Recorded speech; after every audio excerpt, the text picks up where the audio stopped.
Okay.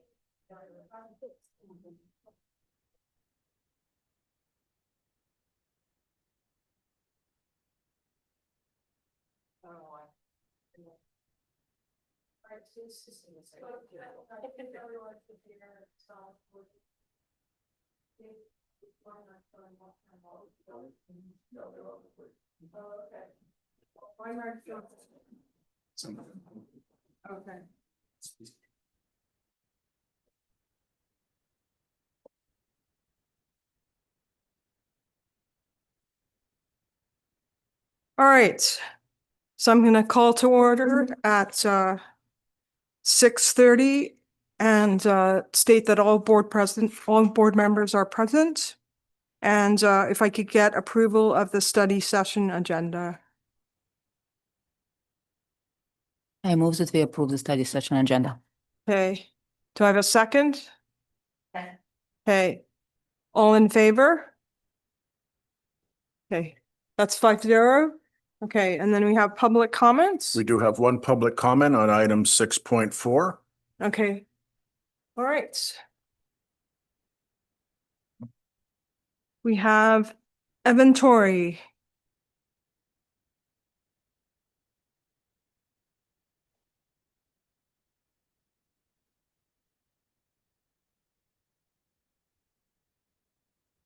Good evening, members of the board. My name is Evan Torrey. I've lived in Mountain View for 23 years and I have 2 children attending MVHS. As you discuss the district's priorities in tonight's study session, I want to provide some food for thought as a parent and community member on a topic that I believe warrants prioritization sooner rather than later. That topic is artificial intelligence, in particular its implications for our students and their future in society. I bring some technical perspective to this. I studied AI during my computer science undergraduate degree in the late 80s, working on neural network algorithms that form the basis of today's AI technology. And in the 1990s, I was an early software engineer for the World Wide Web and lived through the dot-com internet boom here in Silicon Valley. Based on that first-hand experience, it's my considered opinion that history will judge the internet revolution of the 1990s as just a gentle wave compared to the imminent tsunami that AI is about to unleash on our knowledge-based society. AI will affect education, careers, and even what it means to be human, because for the first time in history, it seems inevitable that machines will have cognitive skills exceeding that of the average person. I do think the district has made a good start with the AI guidebook and our own principal, Dr. Kip Glazer's book for school administrators on leading with AI. But I propose that AI and its societal implications deserve more curriculum options than currently mandated by California AB 2786's AI literacy requirement. As an example, our incoming 9th graders who almost certainly have used ChatGPT or Gemini for their 8th grade homework would be better served than just a few hours talking about AI bias. So here's an idea I would like you to consider. Late last year, the board asked the Social Studies Department to provide options for 1 semester electives at the 9th grade level. While those involved seem to have failed to, let's say, meet expectations in that regard, as evidenced by the board meeting of January the 12th, I believe this coming year would be an excellent opportunity for redemption. Specifically, the board could subtly hint to the district that a 1-semester course titled, say, AI in Society would be an excellent elective option for 9th graders. Such a course would include existing AI curriculum, such as potential bias, but more importantly, open up to the much wider topic of AI as an enabler for education, work, and society as a whole.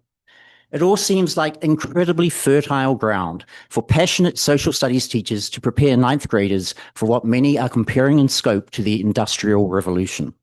Demonstrate to the world that in the birthplace of this technology, Silicon Valley public education is a leader in preparing our students to harness the coming AI revolution rather than fearing it. Thank you for your time.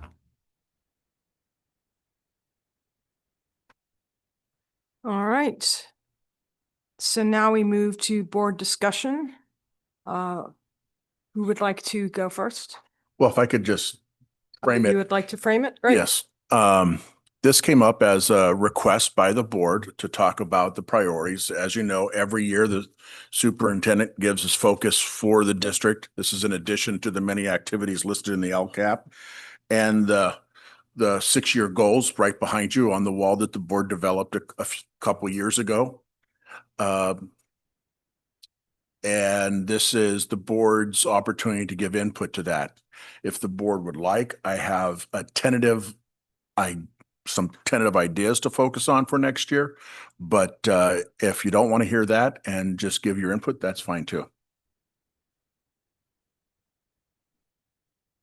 Looks like the board is interested, or at least some members, so we're all for transparency, so.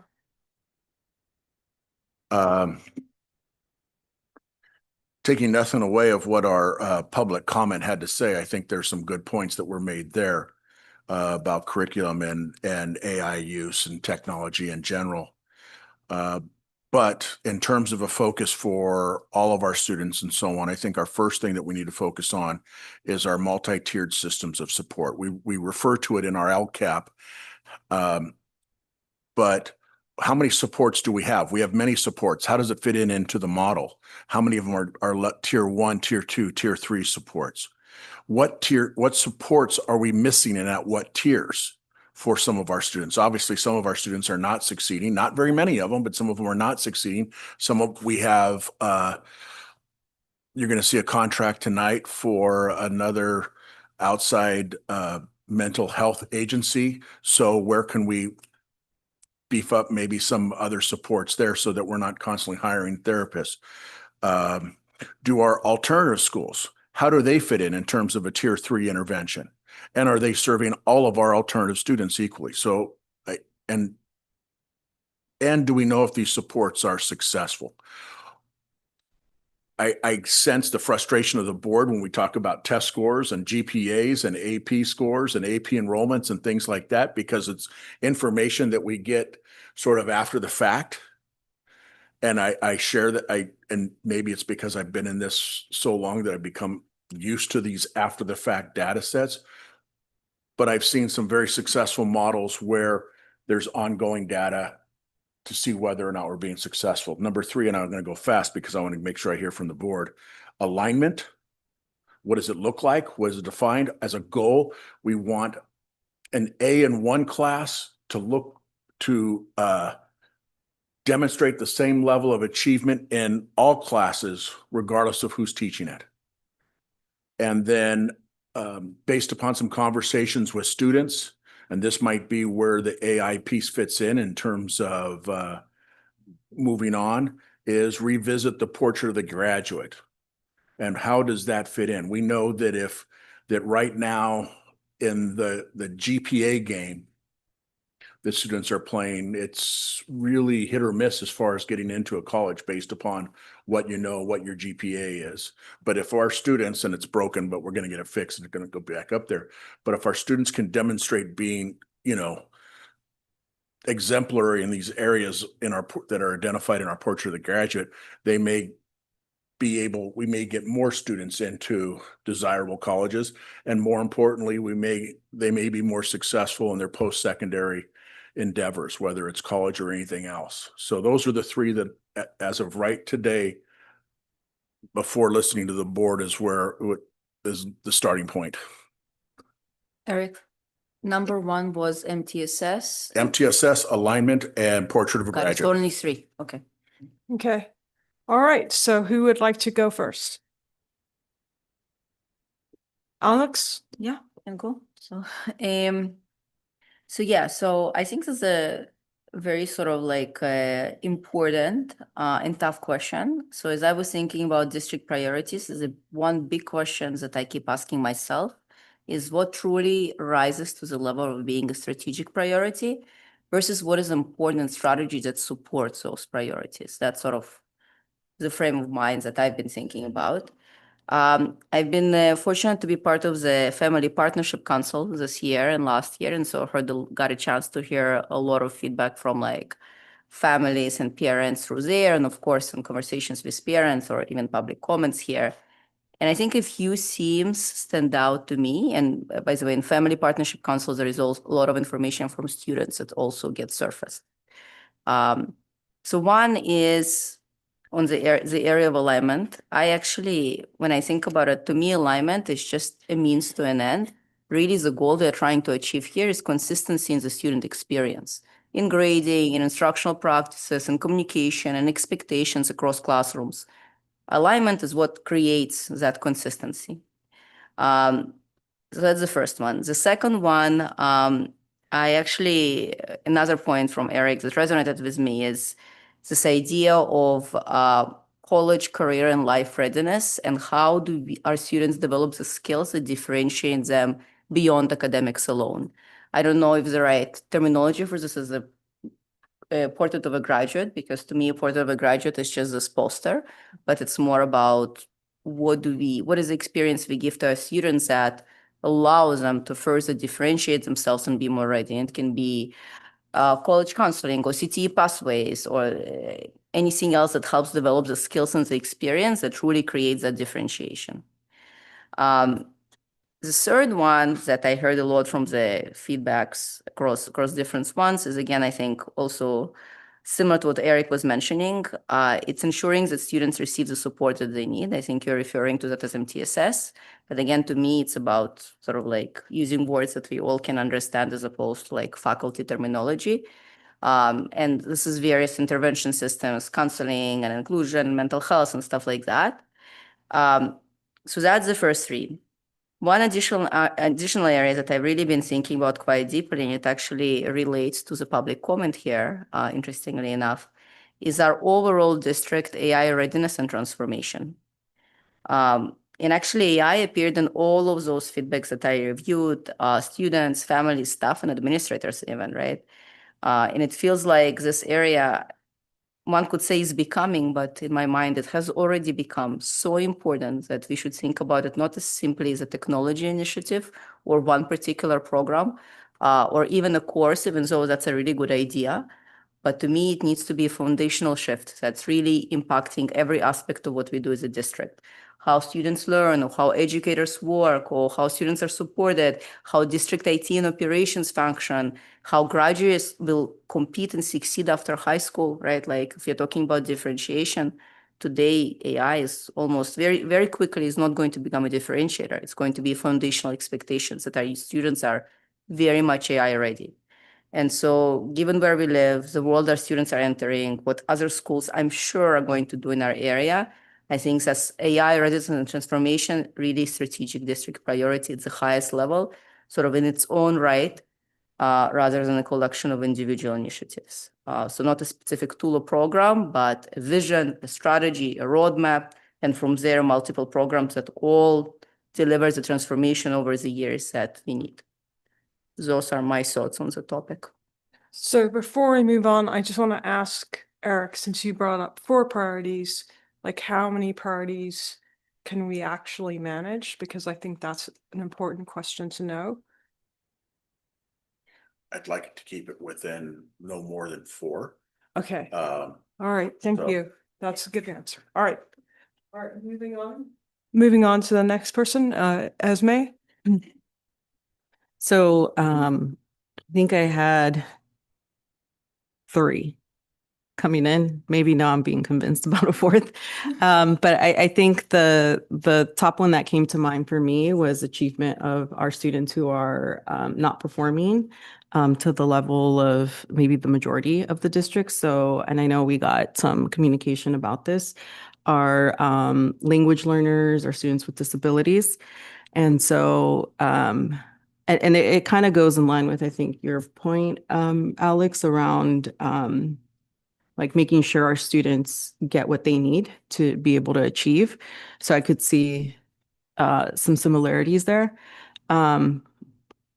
The alignment was the other piece, and I like how you worded it, the consistency in student experience, because I do think that's the ultimate outcome we are looking to achieve. When I thought about alignment, I thought about agreeing on what parameters and what we mean by alignment, what parameters we want to set forth for the district across campuses within specific courses.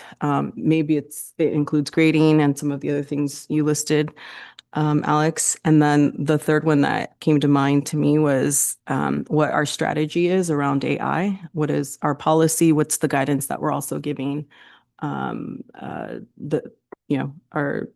teachers, et cetera, because I think there's just so much variety when you get to the post-secondary education. And there's just a lot there. And so I think even aligning on what our stance or strategy is could then inform whether, we offer certain electives or how we leverage AI. So those were the ones that were top of mind for me. All right, Catherine or Vadim? Vadim. My labeled goal 0 is to define metrics and key indicators that we can agree on and how to measure them. I don't think we have them.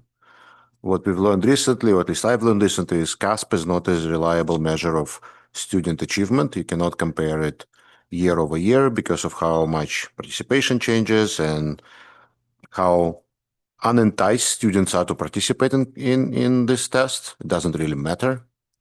So in my opinion, we have no measurable data, and I personally struggle with the fact that it's very difficult for me to even have something that I can focus on and measure consistently and ask questions. If the data goes up, what's responsible for it? If it goes down, what is responsible for that? We can not talk about anything else, in my opinion, even though I agree with a lot of what you guys said, unless we have a ways of evaluating things. We can set goals, but we cannot say how much we're making progress. It all becomes a matter of opinion, and I have personally witnessed it as we talked about various ethnic studies, AP seminar, age gap, and how these courses support our students' growth. We seem to be stuck in the way that we are evaluating things. So first and foremost, I would define the metrics. The second goal is I do believe that it's beneficial to everybody to close the gap. If we do have diverge student groups, diverge academically. Reasons could be different, but I'm only talking about academic readiness. When kids come to high school in 9th grade, they are very unequally prepared. The spectrum of their level of math and English varies a lot. Makes it very difficult for teachers to teach the same level. So how do we manage to fix this gap? And I have some ideas. My point is that I think it's too late to start in freshman year, or at least too late to begin to identify the problem in freshman year. And you have to fix it by the end of junior year, because then you're not helping them to get into college, right? By the time they are seniors, it's too late. So you really have very little time. So that would be my goal number 2. And goal number 3 would be academic rigor, because that can be, we are a very well-respected district, and I'm worried about the illusion of that respect if we don't keep an eye on how much we offer growth potential for students who are capable and willing to explore this. It's different for everybody, but everybody needs to be challenged. We should never drop a ball on anybody in this district not being able to be challenged with either course authoring or the quality of that work. And finally, aligning on teacher quality and accountability. I do believe that what Eric said about the alignment, we have to have some form of consistency in the way subjects are taught. And I can tell kids know who is easy, who is not. And the amount of expectation varies a lot. Even the way the homework is graded and returned to students varies a lot. So that we just need a little more consistency there, I believe, and I think it will serve well for the teaching staff to actually discuss what are the better practices, what works, what doesn't, for what group of students, and so on. So,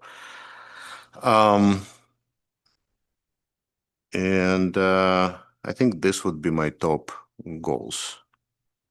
Yeah. All right, Catherine. I want to lean on posters on the wall. Okay. Academic achievement of all at all performance levels.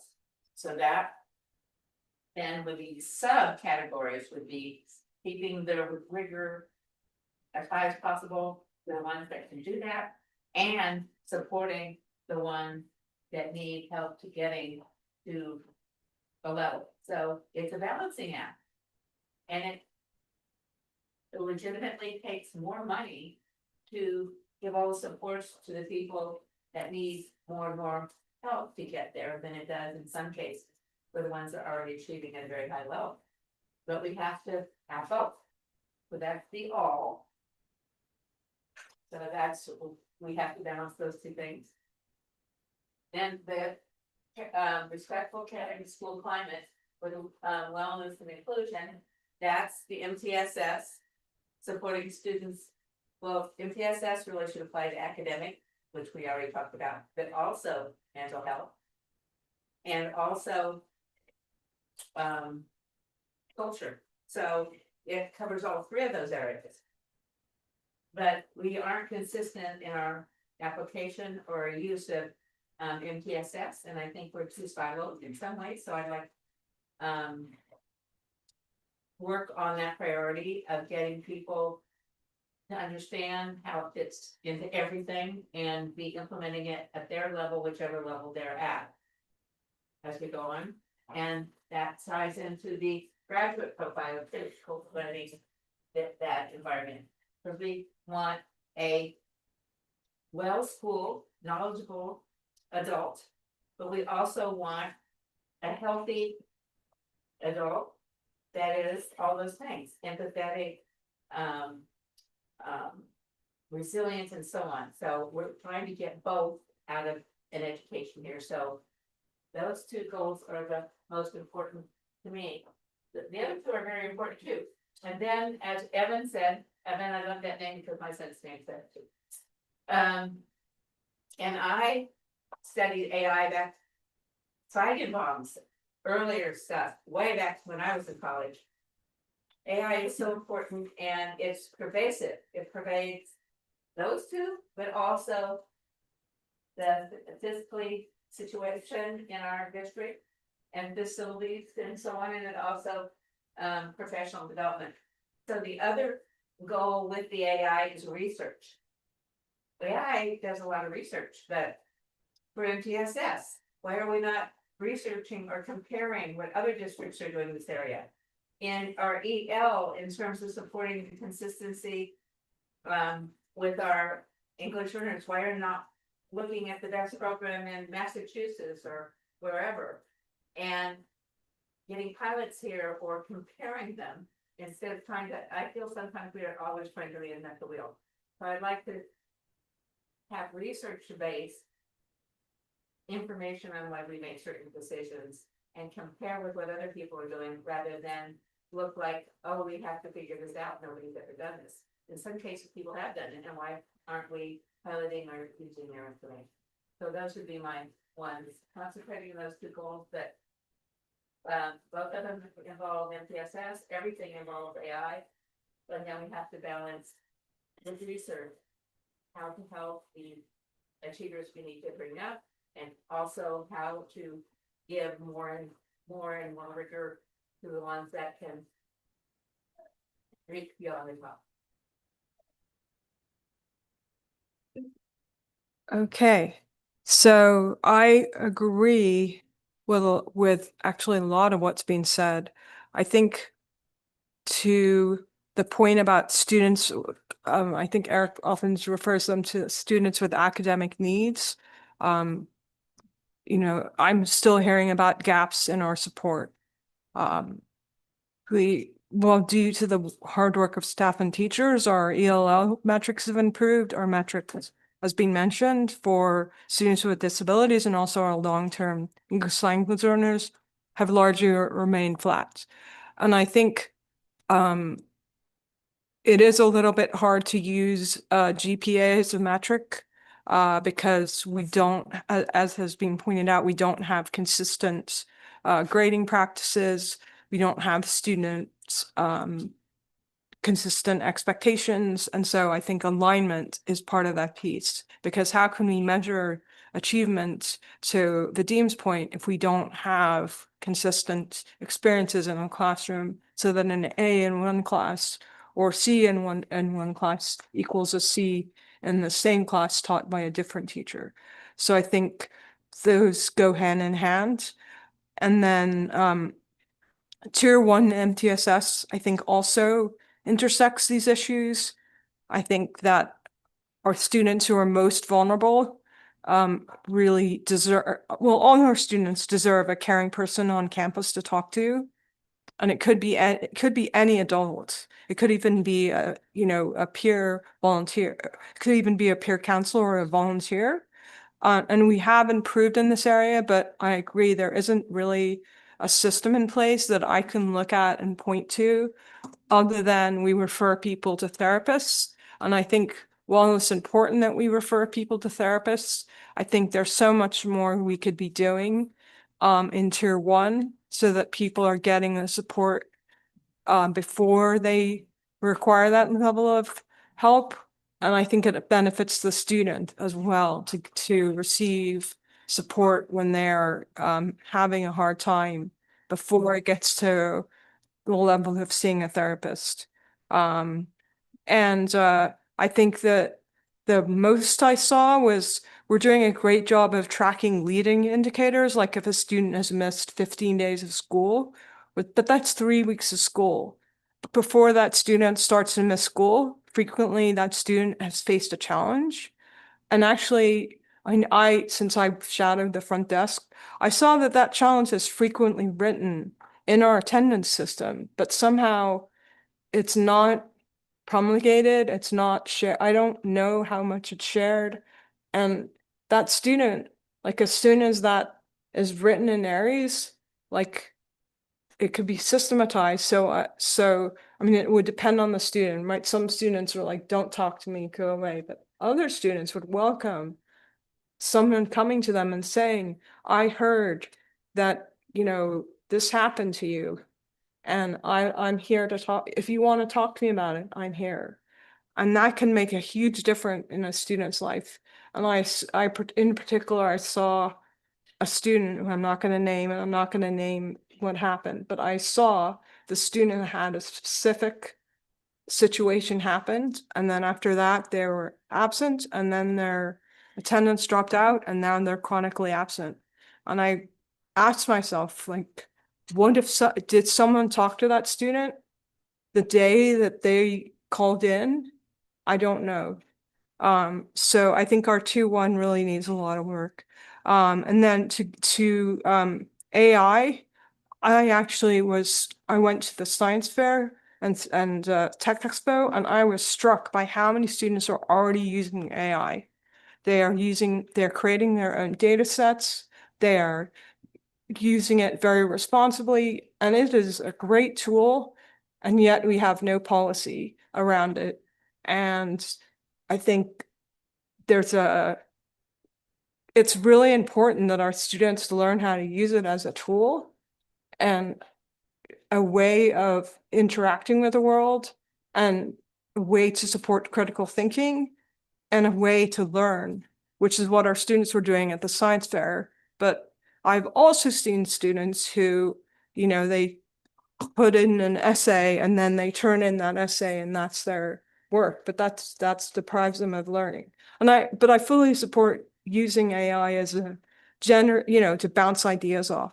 So I really think that we need a sensible AI policy that supports critical thinking, our graduate profile, and student learning. So those are, and it sounds like we're in somewhat alignment around our priorities. If I heard correctly, Actually, it's actually very close. And if you don't mind, I'll paraphrase what I heard. Yeah. I heard MTSS is not a bad word or is not taboo, but there does have to be a focus on either closing the achievement gap, raise our underperforming students. What are those things? Focusing on that group so that we have even more students going off to colleges, and I'll talk about that later in the superintendent's report. I also heard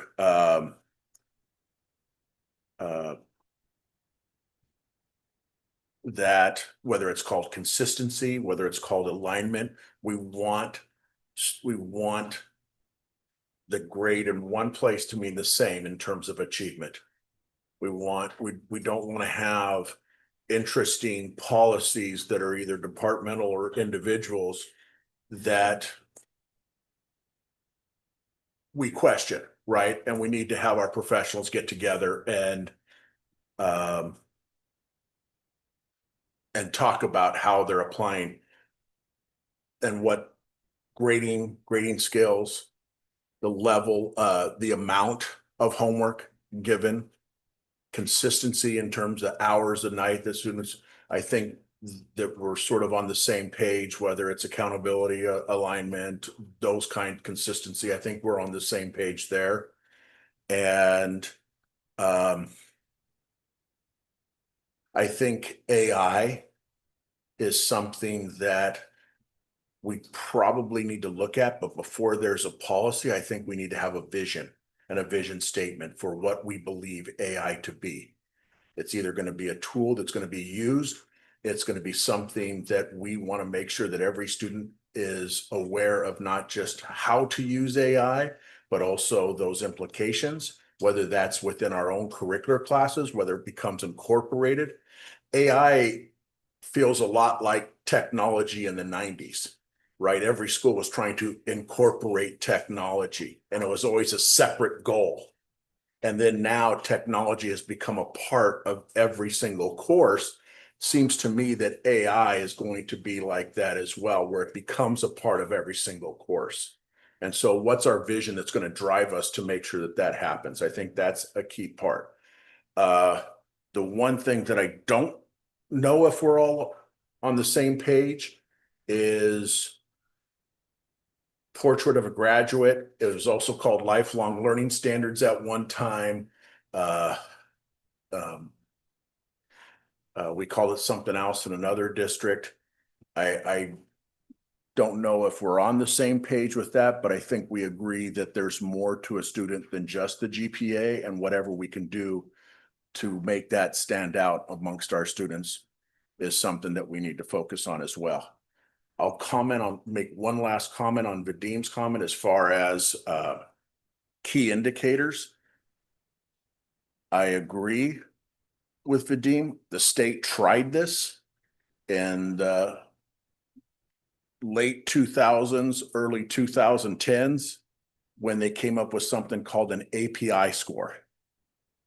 And they tried to come up with a score that was the key indicator that districts were trying to get to. They were trying to get to a score of 800, and it was based upon multiple tests that all the students were taking. And they were taking a lot more tests back then. And now even that has fallen by the wayside because we don't give the same number of tests that we used to. So, I mean, that is I can feel your frustration, and that is why they always talk about multiple data sets. And I think we have to figure out what is the key indicator for the year that we want and focus on that one indicator, whether it's LPAC scores, whether it's attendance of students, whether it's A through G completion rates. I think we have to figure out what our key indicator is going to be and what we really want to focus on. And if we do focus on that, that key indicator will improve. okay. So I think I just want to, if I understood correctly, I don't think anyone was, I think everyone agreed with the graduate profile. I think it's just, it's not, we don't have any metrics behind it. So I think, and that's a hard problem. So I think everyone here was like, let's measure how we're doing. And like the graduate profile is a lot of qualitative things, which are super important. But I'm not sure how we could have metrics behind it. It's on. I'm sorry, I was saying that what I heard, and you can correct me if I'm wrong, is the graduate profile is okay, but we don't have any metrics to measure how our students are fitting the graduate profile or not. And that is a difficult problem. So I think until we have some ways of showing that our graduates are actually graduating with those graduate profiles, with the graduate profile, it's kind of hard to have it as a board goal because we're about things that we can measure. Did I have a comment? Catherine. I don't think I've heard that, Tida. I hear your comment on this, that you're concerned about it because it's hard to measure. I guess to me, the conversation about the portrait of a graduate has to be very concrete and has to be about how do we further differentiate it and add more skills and opportunities for students to showcase who they are beyond the academics. And as we do that, as these are concrete things, we'll come up with the metrics. I actually wanted to elevate Vadim's comment. The reason I actually didn't bring up metrics and measuring progress as a higher level strategic sort of theme, it's because that is the case for every theme we choose. You have to be able to say, here is our goal, and here is the 1, 2, 3 key indicators that we are going to use to measure progress. I hear Vadim's point that's basically about it's been very challenging for us, and we have thus far did not align on that particular set for the goals, and this has to happen. So I want to elevate that comment. I think it's really important, and it applies to every goal we choose. So Yeah, I agree with you. And I think your Catherine. point is hard to measure. Catherine, and then- Yeah. That's right. I'm sorry, but you. Catherine, go ahead. I disagree that we can't measure them. We aren't necessarily, but I think that we can establish some ways to measure it. We can, like I said, do research on what other people use to measure similar attributes. The Healthy Kids surveys, there's different surveys out there that measure things about kids that we can figure out our own set of a few things we want to measure too. We just haven't done it yet. So it's not that it can't be measured, it's just we haven't done it. Yeah, I said it was difficult. I Yeah. said it was hard. So just from a process standpoint, it's 7:08. So I think we're for the most part in alignment in terms of Yeah. summary. I would suggest, Eric, you come back with what your proposed metrics are around these areas for us to understand a little bit more. And then I think we would vote on whether these are the priorities. Is that right? From a process Yes. standpoint? But The vote would happen. Yeah. First meeting in August. Okay. Yeah. So there's some time there to think through. right. But I think what I heard very clearly from the board is that we want metrics. And right now, the graduate profile is the most difficult to measure because we haven't even thought of, what we would measure it against, whereas other things that we talked about have potential metrics that we could use. So that's my main comment. It's not that we can't do it. It's just that we haven't done the research, as you would say, Catherine. So anyway, I think we're ready to move on unless anyone has any other final comments. All right, seeing none, let's move on to the open session. So let's open the doors.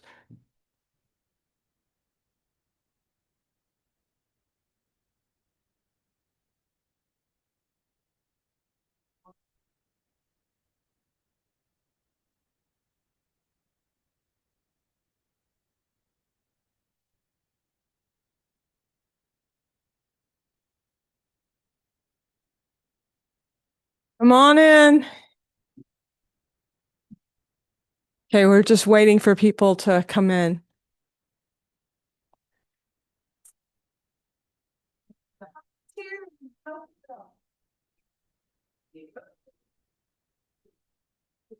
They're standing room in the back if they.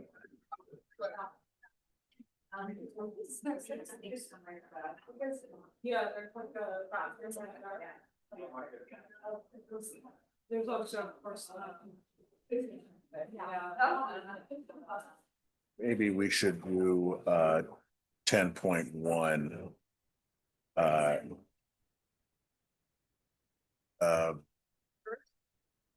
Let's do, when we approve the agenda, let's move 10.1 before 9.0. Communications. one board member regarded.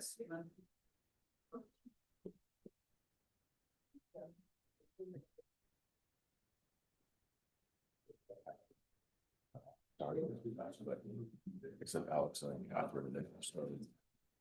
Well, she got a copy, so it's a setup session, so, yeah.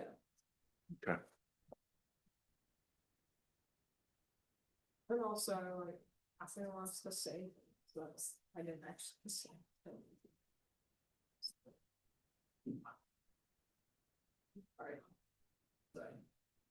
All right. Well, we got We're keeping you guys waiting, but we're still waiting. So I take that. Be back soon. you guys are making Thank you all that for- noise out there. So just why, what's going on? Well,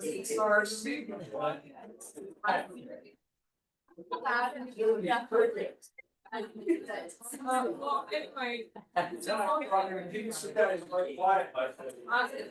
I did want to let you know we are gonna move you up as far up the agenda we can. So you guys can then go from there. That's so cool.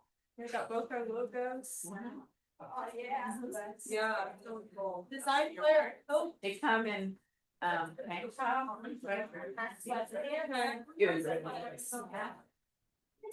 Wow. I love it.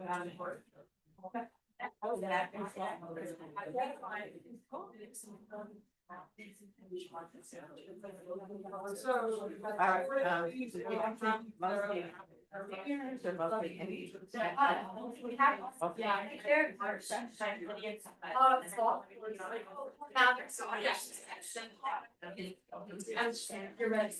And now you guys are getting noisier. Okay.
Open session to order at 7:14.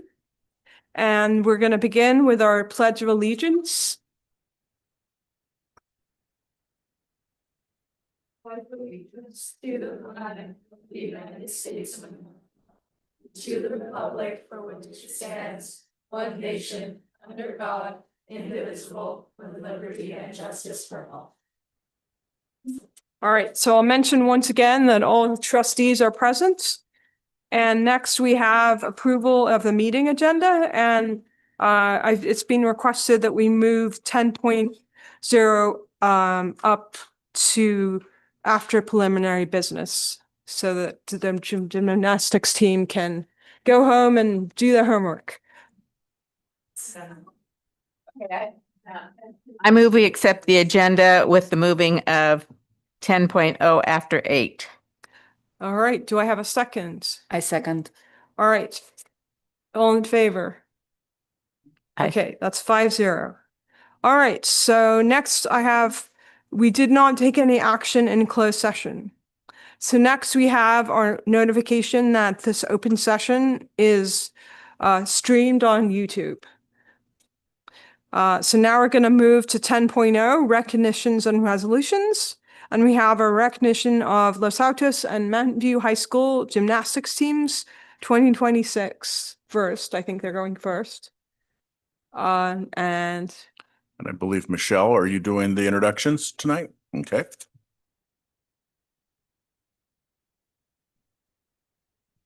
Good evening. I just want to say thank you so much for recognizing our athletes tonight. I know a lot of them are here representing their teams, and the fact that the board is recognizing all of their accomplishments is really appreciated. Tonight we have both our MVLA Mountain View and Los Altos gymnastics team. Los Altos took first place, Mountain View took second, but we also have another athlete that we will be acknowledging after the gymnastics team. And with that, I would like to introduce Nicole and Sarah, who will do a little bit more explanation and background and history about the girls program and intro the girls. Yeah. You can stand around this. Okay. Okay. Okay, so I am gonna scoot over a little bit, girls. Keep scooting. I'm gonna turn this over to the captains in just a minute because you don't actually need to hear me talk. So I'm gonna make this part quick. But I want to thank you all for inviting us to come tonight. I'm really glad that the girls get the spotlight and get the recognition that they deserve. This is my 10th year of coaching here, and each team's finished first or second a couple times, but this is the first time of getting both of them. So this sweep is pretty cool.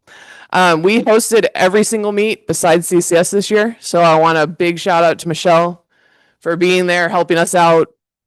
I mean, she was there from until 9 o'clock or whatever time we finished our meets. So those are really long days.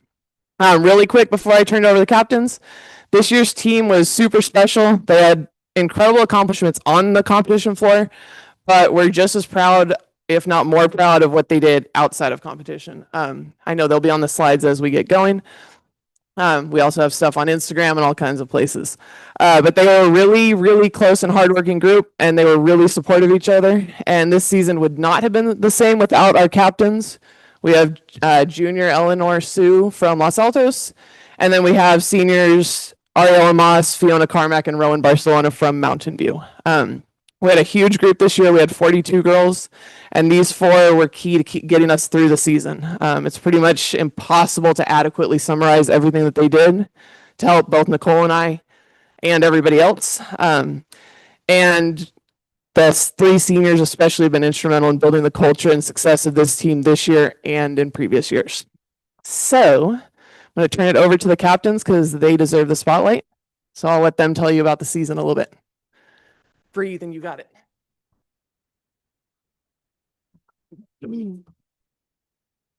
Eleanor. Hi, I'm Ariella. I've been on varsity for all 4 years of high school and captained my junior and senior year along with Rowan and Fiona. I recently graduated from MVHS, so this season was really special, not only because it was a lot of the girls last season, as we had 9 seniors this year, but because we built a really strong team dynamic this season that has been slowly building up, as a lot of us have been on the team together for multiple years now. Before me and my other captains talk a little bit about the season and the team, I want to take a moment to give a shout out to Coach Sarah. She has not only built this team into what it is today, but she has also been such an amazing coach. She is so supportive and creates such a fun environment that is very low stress for all of us to really be able to like improve without the pressures of trying to constantly be the best. We wouldn't have been able to accomplish what we did without her. We have all worked really hard this season, with a lot of us competing in club at the same time as we were coming to high school practice, and the effort that we all put in at practice was really admirable. Something that's really special about gymnastics here at both the schools is that we practice together as Mountain View and Los Altos, who are like two schools who are often against each other in most sports.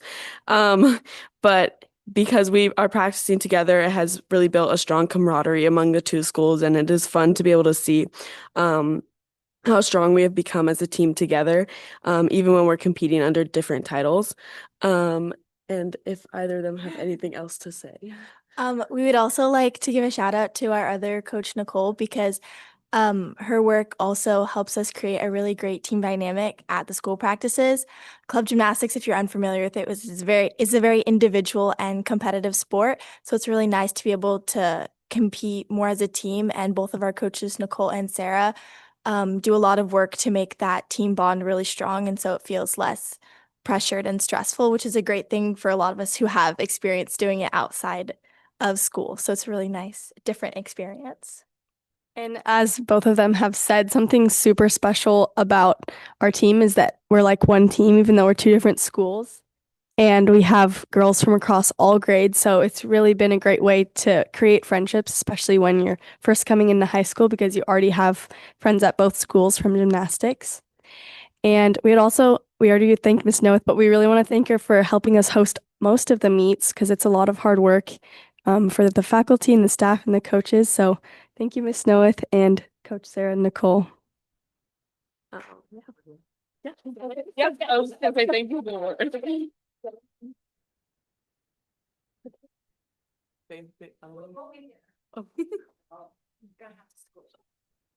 I don't know if they have questions.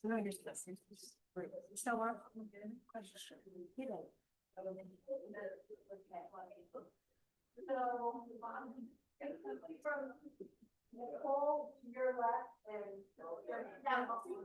Audrey to your right. There you go. So there you go.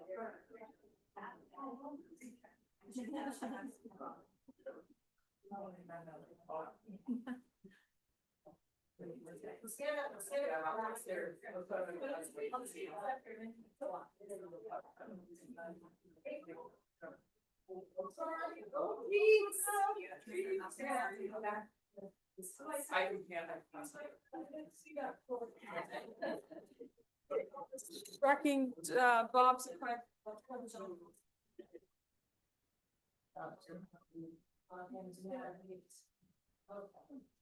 All right. You're right.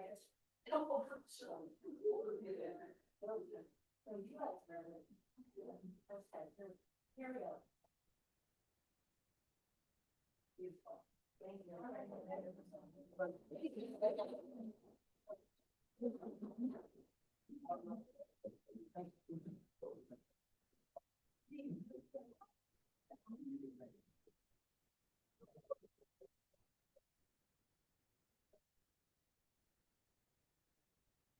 Did anybody have questions for our gymnasts?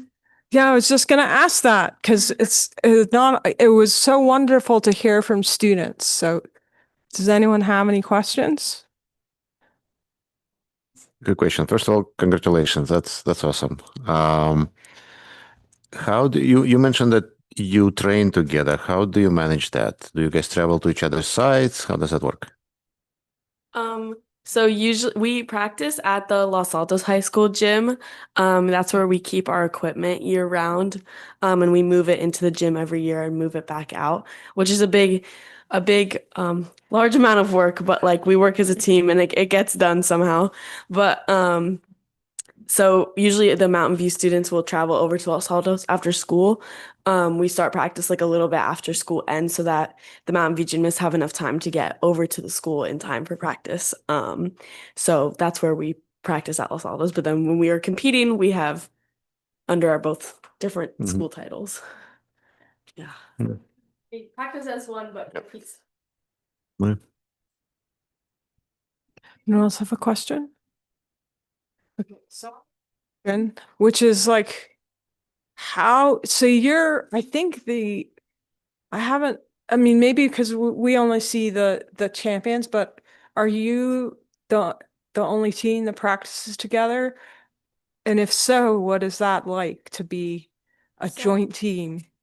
I think out of all the other teams in our like at our school, we're the only team that practices with Los Altos, but throughout gymnastics, most of the teams are combined because it's such a small amount of girls in our area.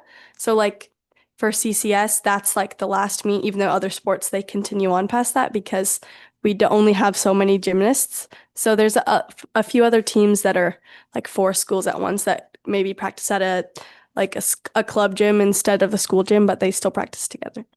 For example, like Cupertino, Wilcox, Homestead, they usually all practice together because they're like in similar areas, so it's easy for that to work. So it sounds like it's a common practice, but I guess I have to ask you, like, what have you learned by working together? I know that's a tough question. I'm sorry.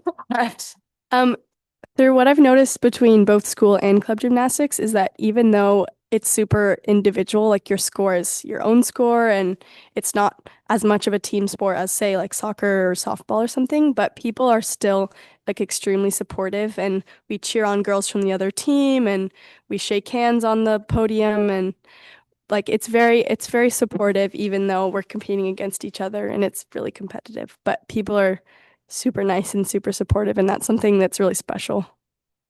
And I also just want to add that, like, I think one of the things I personally learned is that sometimes individual success can come from like team effort because while Fiona was saying that we all compete individually, we also do compete for a team score. And it's like, it's important that we all work together to like help each other, like, especially some of the younger girls, like the newer girls I've had come up to me asking like about specific like skills that they can do and like how that affects their score. And I think it shows that we all have to work together to be able to like succeed individually as well as together.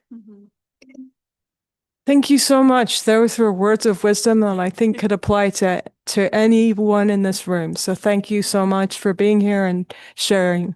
Really appreciate your achievement and also coming up here and speaking. Thank you so much. Thank you.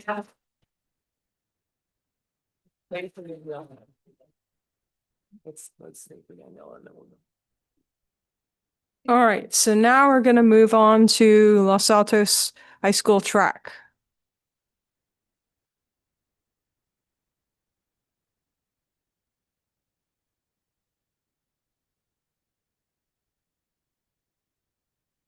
The next person that I would like to introduce is an amazing athlete, and I'm so grateful that the board has allowed us to add on another additional recognition. At the state championship meet, Daniela placed first place in the triple jump, which I could tell you from being the athletic director for 9 years, we've never had anybody win a state champion by themselves. But not only that, scoring 3 of the different events allowed Los Altos to be represented as a 9th place team in the state of California, which is an amazing feat. And Daniela was the person that scored all of those points for our school. She's a 4-year varsity athlete. So she's a 4-year varsity athlete for track and field, and she's been instrumental in the progression of the track and field program. She's been inspiring to other athletes, seeing her around campus, some of her teammates, you can tell they just have so much respect for her, and they idolize all the amazing things that she's accomplished while being at Los Altos.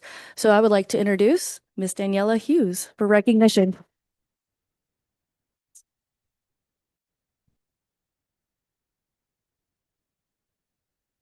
She was also one of our senior athletes of the year, and she's had such an amazing 4 years at Los Altos. She also participated in volleyball, and then her focus became more on track. And as you can see on the podium, that this is one of those most memorable things that I'm really grateful that we all get to be a part of and that we get to congratulate you. So congratulations, Daniela.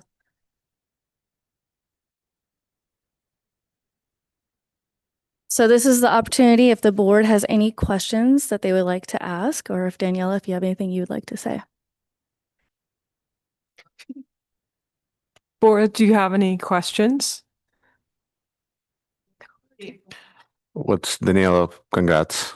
Your fame precedes you. What's your favorite event and why?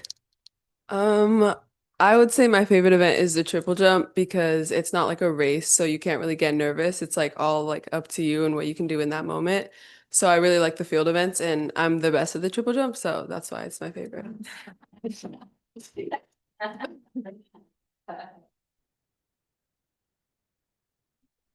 So Daniela, you're CIF champion in triple jump. Mhm. What would you say to people in track?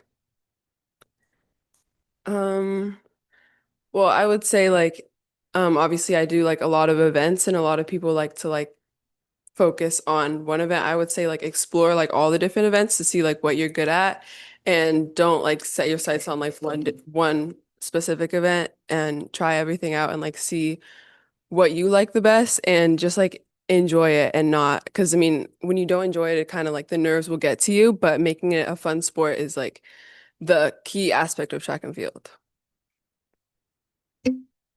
Thank you very much for your words. I think fun is always an important element of anything. So thank you so much. And thank you. I mean, that's an incredible accomplishment. I can see you're going to go and do many other great things, and we wish you well. Thank you.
Yeah. So again, I just want to thank the board for all of their support of our athletics program. And I know if Tim Lugo was here, he would also say a big congratulations to the Mountain View gymnastics team as well. Thank you.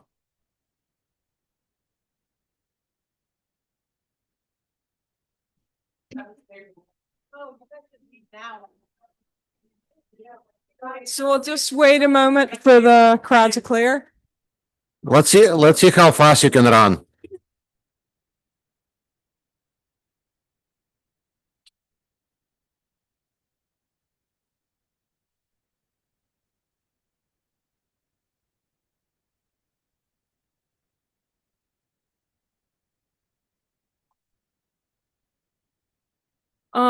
That was such a lovely way to begin the meeting. And now we're going to move on to 9.0 communications. And we'll start with board member reports. So does anyone have a board member report? Okay, Esme, sorry, your hand first. Not a report, just a appreciation and thank you to Mountain View High School, both the teachers, the administration who made graduation on Friday very successful. It looked very smooth. I'm sure there's a lot on the operations side of things, but it was a pleasure to join in and congratulate the many graduates. So thanks to Mountain View. All right. Oh, I saw two hands at once, but I'll just go down the row. Catherine. I just want to say that graduation at Mountain View was great too. Sorry to have missed the Los Altos one. Maybe we should change it up sometime where we can go on different days. But there was also a freestyle special celebration for their seniors. Then there was adult school graduation, and then there was Alta Vista graduation, and then the comprehensive high school graduation. So there's a lot of graduations, and it's so thrilling to see the faces of the students as they come up, and some of them are nervous and some of them are really kind of silly, but they come up to get their diploma and so on, and they're just so thrilled, and it's just so thrilling to see them launch into the next stage of their life.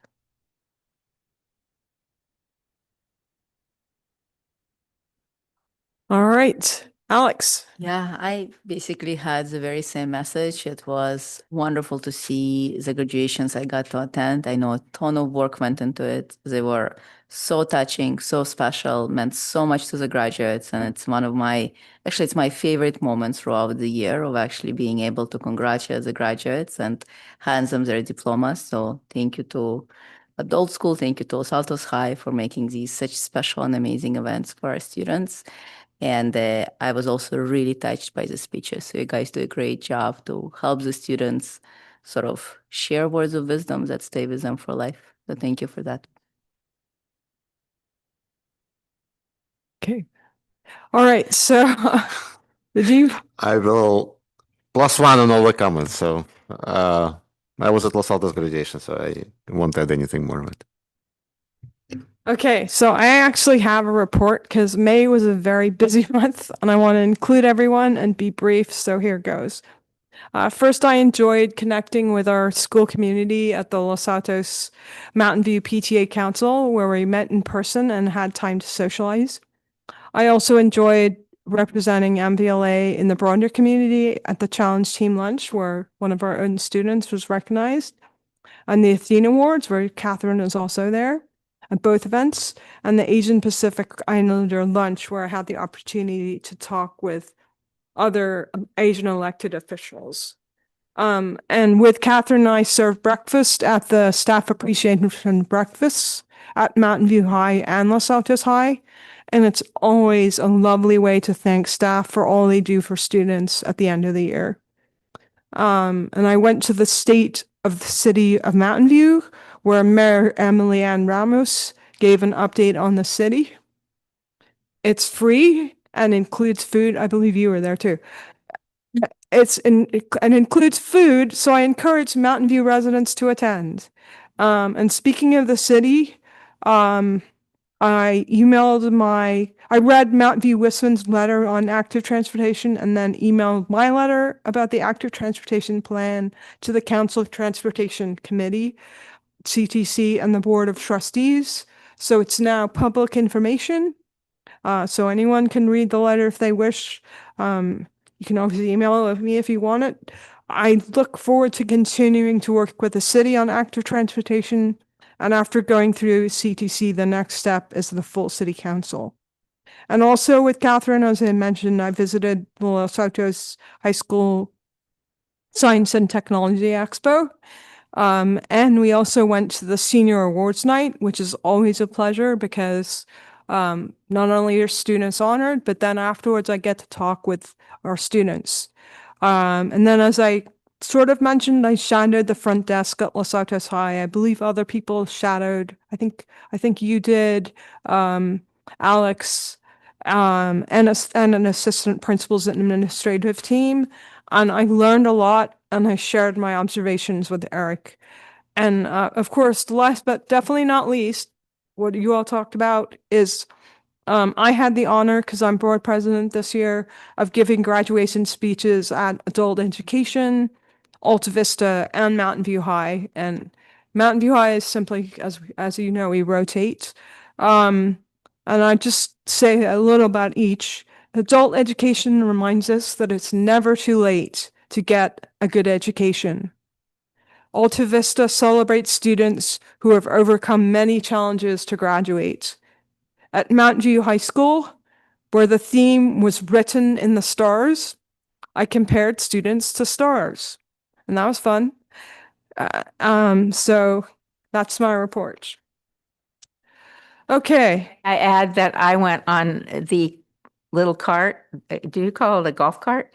With the Mac at the Los Altos and Mountain View High School on the security team. I don't think that's its official title, but we drove all around the campus and, checked things out. And I learned a lot about the safety plan, more about the safety plans and this and that. I don't know what other people learned from their shadowing of a staff member. And sorry, I should add also thanks to Carol for organizing all of that. And I just really appreciate the opportunity. It was very, I really don't have the opportunity to sit with our classified staff And it was just, I just learned a lot. So thank you. And now, actually, it is now CSEA's turn to speak. And I assume Carol Johnson, you would like to speak because you're here. So welcome. I'm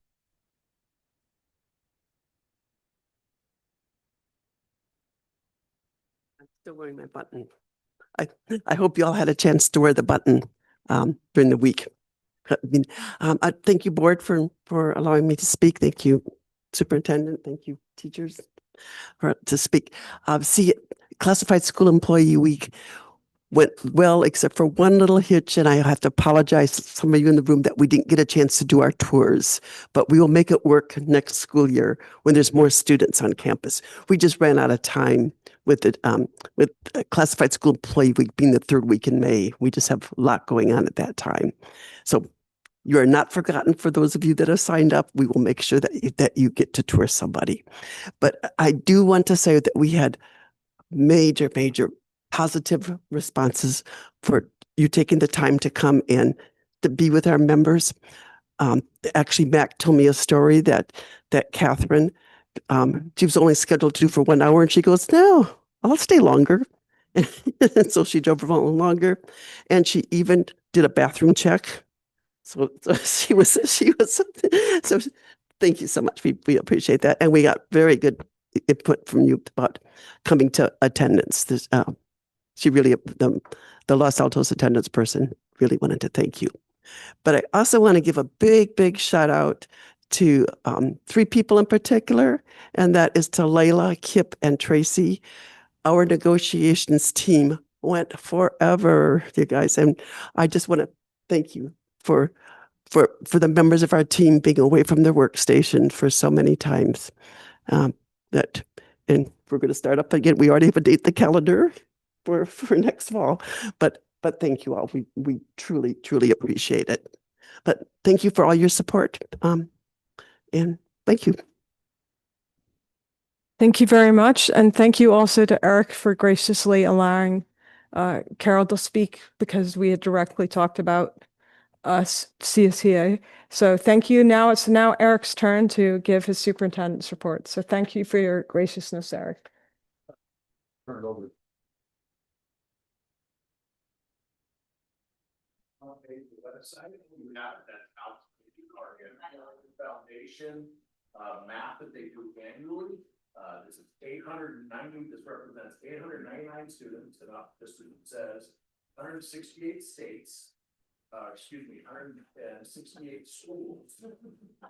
That's 12 less than last year. The 12 less schools, 35 states, that's 1 more state than last year, and 6 countries, which is also 1 more than last year. And congratulations to the school sites on wonderful year-end celebrations, the passion, the ecstasy with some students finally crossing the stage and being able to graduate, and the families and the pride we saw. They were really outstanding festivities, whether it's in the war center, graduation, freestyle was really heartfelt celebration. Well, and so you guys can go talk about all that good stuff right now, starting with food.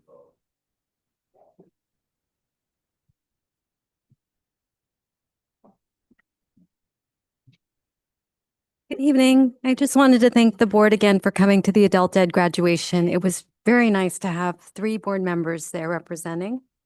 At this graduation, that was last Wednesday, it was also the first time that 12 Adult Ed students received the State Senator Recognition of Academic Achievement Award from Senator Becker's office. Also recently, MVLA Adult School has won the CASAS Promising Practices Award for our English language learner integrated education and training model for accelerated healthcare pathways. We'll be accepting this award on June 18th at the CASAS State Conference, and we'll be presenting on that. I'm also happy to report, I had mentioned before that we are applying for the ELL Healthcare Pathways Grant. So we were 1 out of 12 regional consortia to win the award. There are 71 adult ed consortia statewide, so really 1 out of 71.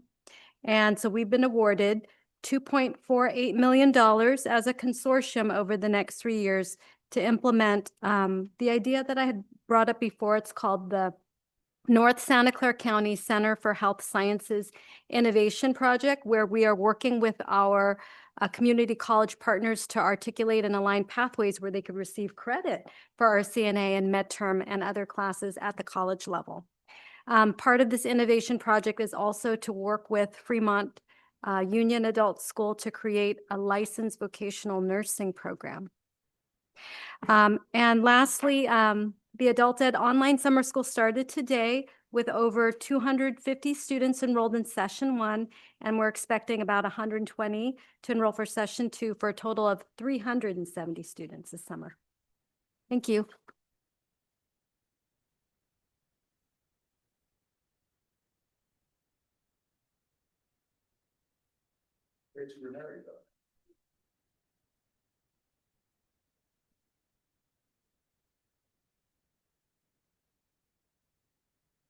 Good evening. Nice to see you all.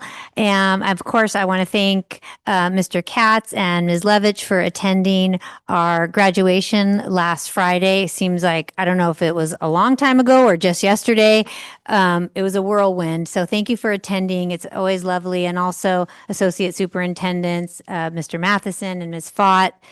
It really is so nice to be able to work in education for so many reasons, but it really is lovely to have a beginning and an end, and then we get to do it all again and revise and iterate.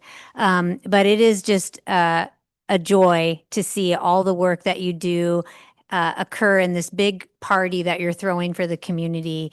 And I need to shout out Nick Bettenker and Janine Seagraves for their work. The details that go into that event, as you can imagine, from the tape on exactly where to stand on the stage, you know, to the chair setup and all of that. It really looked flawless, I think, from the outside. So it felt pretty flawless for us too.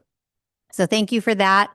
And also just thank you for, you know, allowing me to be such a part of MVLA. It's been a joy to work here these last 3 years. And, you know, this is the time of year to celebrate it. So thank you.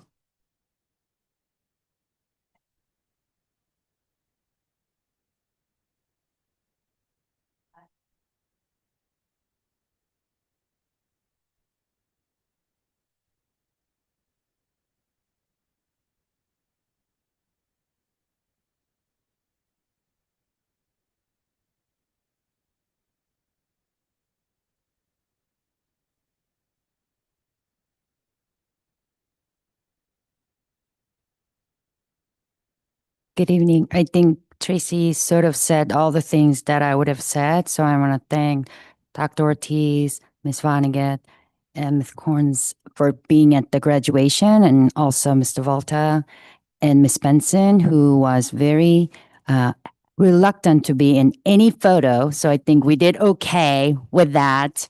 And I do want to acknowledge so many people who was there starting like in May. Counselors were working very hard to get those students through the last few things. We had our supervised studies teachers meeting with these students every day and say, please take one more test so you can actually pass. And literally the morning of graduation, I signed this one form that said D-, and that student was actually able to walk.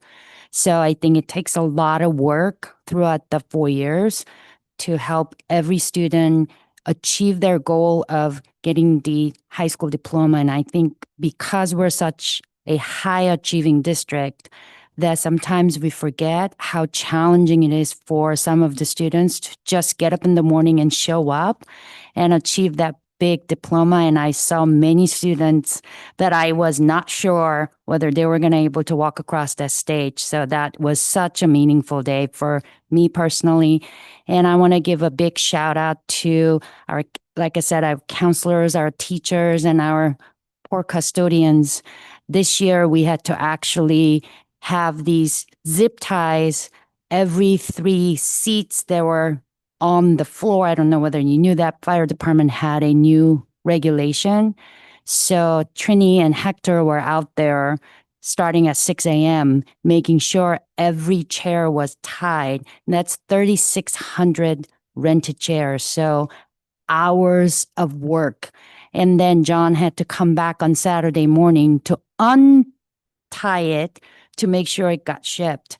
And there are just so many people, folks driving the golf cart to make sure our grandparents were able to get there. So I think there is a lot of effort, and they did it all with smile. And I just want to give a huge shout out to our staff. And I also want to thank Amy behind the scenes, making sure that all of you are where you need to be with the right gown.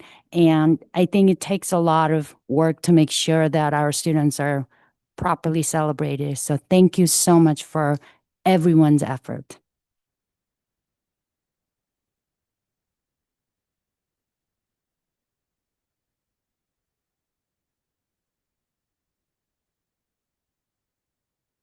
So I've been lucky enough to be able to celebrate with two different of my alternative programs, with a third middle college coming at the end of this month. But along the lines, to continue, few things that just, you can go through a number of graduations and celebrations, but each one is so unique.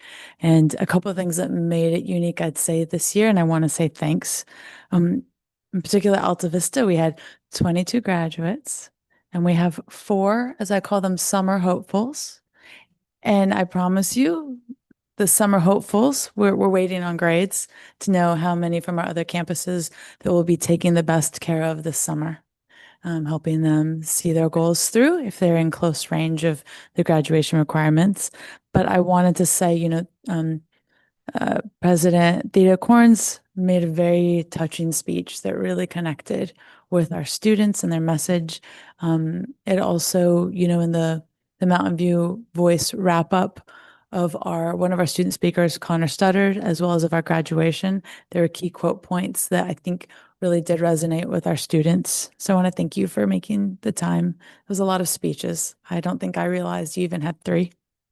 And I always appreciate the board presence and Mr. Volta being at both of our celebrations so far for alternative programs, and that Terry Fowl also came on through to support our students. And I thank you also for and as I'm sure you know, it's the ceremony, but also socializing and congratulating individually our students afterward. That is so special to our staff as well as the students. They'll always remember that. I also had a few unique thank yous. One of those being for Mountain View in particular. I actually loved being able to see all the ceremonies in some ways. Mountain View, we had a student that had asked, although graduating from Alta Vista, if he could have that experience of grad night. And that was something that was welcomed with open arms for Mountain View grad night, even collecting his baby picture and his graduation portrait and fully including him. That was so special. And I also want to say thank you to Los Altos. I've never gotten to be on the family side of the graduation ceremony. And it was absolutely beautiful. The whole setup when you walk onto the quad, if you have been, as you walk in and they're prepping for grad night and also for the celebration after graduation, it is absolutely beautiful with the flags and all the special care that staff and parents make. For freestyle and Alta Vista of our graduations, you probably know it, but when it's a small staff, it truly is staff and teacher led, and every single person worked so hard to make the things happen in the planning prior. And seeing and having teachers in leadership roles is something that I always value, and you really get to see that in alternative programs. One thing that moves slightly into summer school, a few meetings ago, there were a bit of questions summer school as far as enrollment, and we have a better handle on numbers now, although there are students still being added. So for this year, what we're looking like for in-seat summer school It's right around 500 for session 1 and 2. So 490 are enrolled to start this Wednesday at Los Altos High School, as well as our extended school year programs at the ATP and Life Skills. So thank you to both campuses for hosting us. Spring right now looks like 500 enrolled. However, we are waiting on those grades, and those beautiful students are emailing me directly to say, get me out of session 2. I promise. We'll check those grades. And it's very similar to summer 2025 as far as enrollment, where we can't predict what will look like at the end of each session quite yet. But in past years, what we usually see is about 100-person drop from either it could have been they didn't actually need the class, or they didn't want to make up the D, or because of attendance from day 1 till day 10, the attrition. So very similar numbers for 2025. If you look at summer 2024, there are more students enrolled and also more students that proportionally drop. So from 500 for session 1 in 2026, in 2024, it was 680 with 480 completing session 1. That gives you an idea. And again, due to attendance as well as the class assignments or how the counselors assigned, session 2 was also slightly larger way back when, 2 years ago, from 498, and then completed was 317. So I'd expect to see 500 for session 1 starting Wednesday, and then session 2, probably more like a little smaller group, about 400 if I were to predict. Thank you. Catherine. And how did grad night go? And how many of your students were able to stay out, and how many graduated? And can you tell us what studies are? How did it go? Well, we don't know, or at least I don't know yet. Nope, we still don't know. It really is an event. Grad night is an event that is separate from school events. So we're not included. We don't collect the money for grad night. They keep it a secret from the students until they're on the bus. So we don't know what it is. And it's Monday. We haven't talked to anyone. They just don't. It's a totally different event. So I'm not sure. We estimate at both sites that between 75 and 80% of our students attend grad night. Yeah.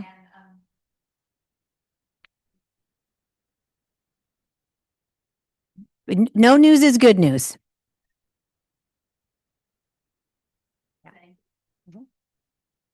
Yes, I think once they graduate, they are really not our students. We just tell them that if something goes wrong, then you and your parents and other people will be contacting you. Have fun and good luck is kind of how we treat that. And I think that is actually beneficial for the school district, because up until the graduation ceremony, there are students. So they are a little more respectful of our authorities. But once they toss that cap, they're kind of no longer our students. So I think our PTSA presidents and the grad night communities do a very good job. And they are actually excited that they get to have these students enjoy as sort of like their children rather than a student at our schools.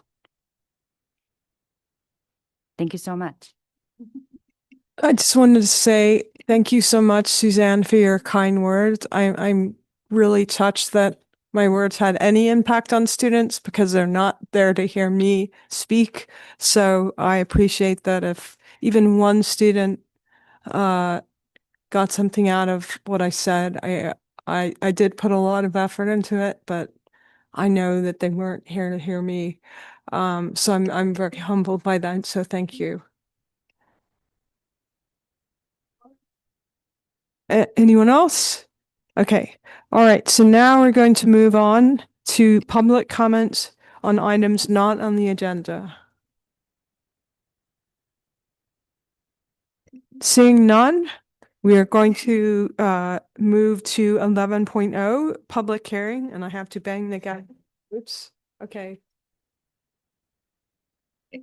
All right. So we have our public hearing of our proposed tentative agreements with the district, Teachers Association, and the district. So At this point, if anyone wishes to speak, this is their chance.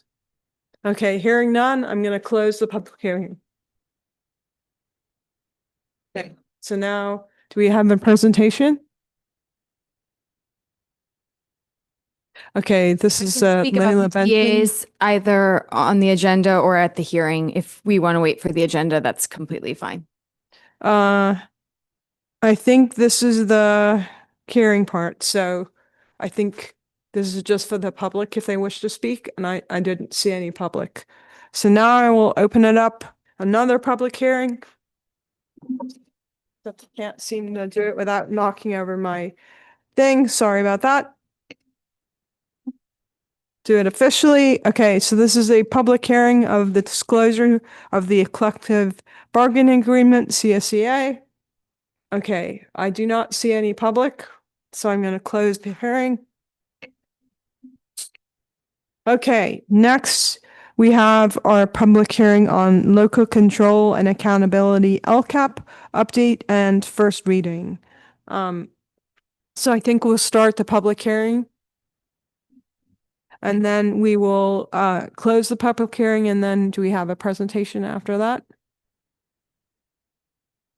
Okay. I've closed the public hearing. Okay. So then we have the first reading and public hearing for the Mountain View Los Altos High School District budget for the 2026-2027 school year. Okay, a lot of banging in the gavel. All right, seeing none, I will close the public hearing. Okay. All right, are we ready to move on? Okay, so now we're going to move on to the consolidated agenda. Before we begin, do we have any questions that would not involve pulling an item? Okay, seeing none, does anyone wish to pull an item from the consolidated agenda?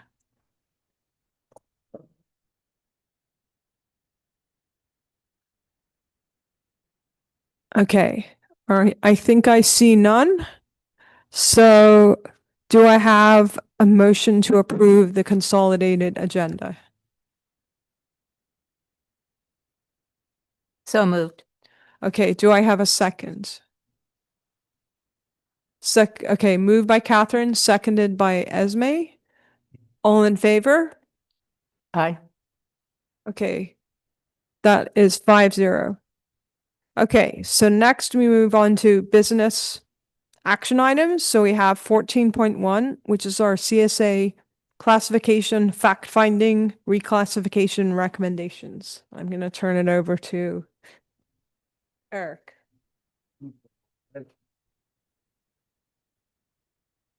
Thank you so much. As you will see listed, we have the reclassification recommendations that come out of a committee made of equal parts managers and CSCA members. Thank you to Carol Johnson for being the co-neutral facilitator along with myself. This is within the CSCA contract, and it's a provision by which members are able to bring forward requests for reclassification through an official procedure. And these are the committee's recommendations.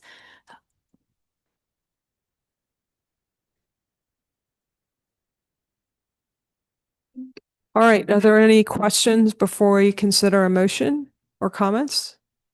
Okay, seeing none, do I have a motion? I move that we approve the reclassifications as decided on by the committee.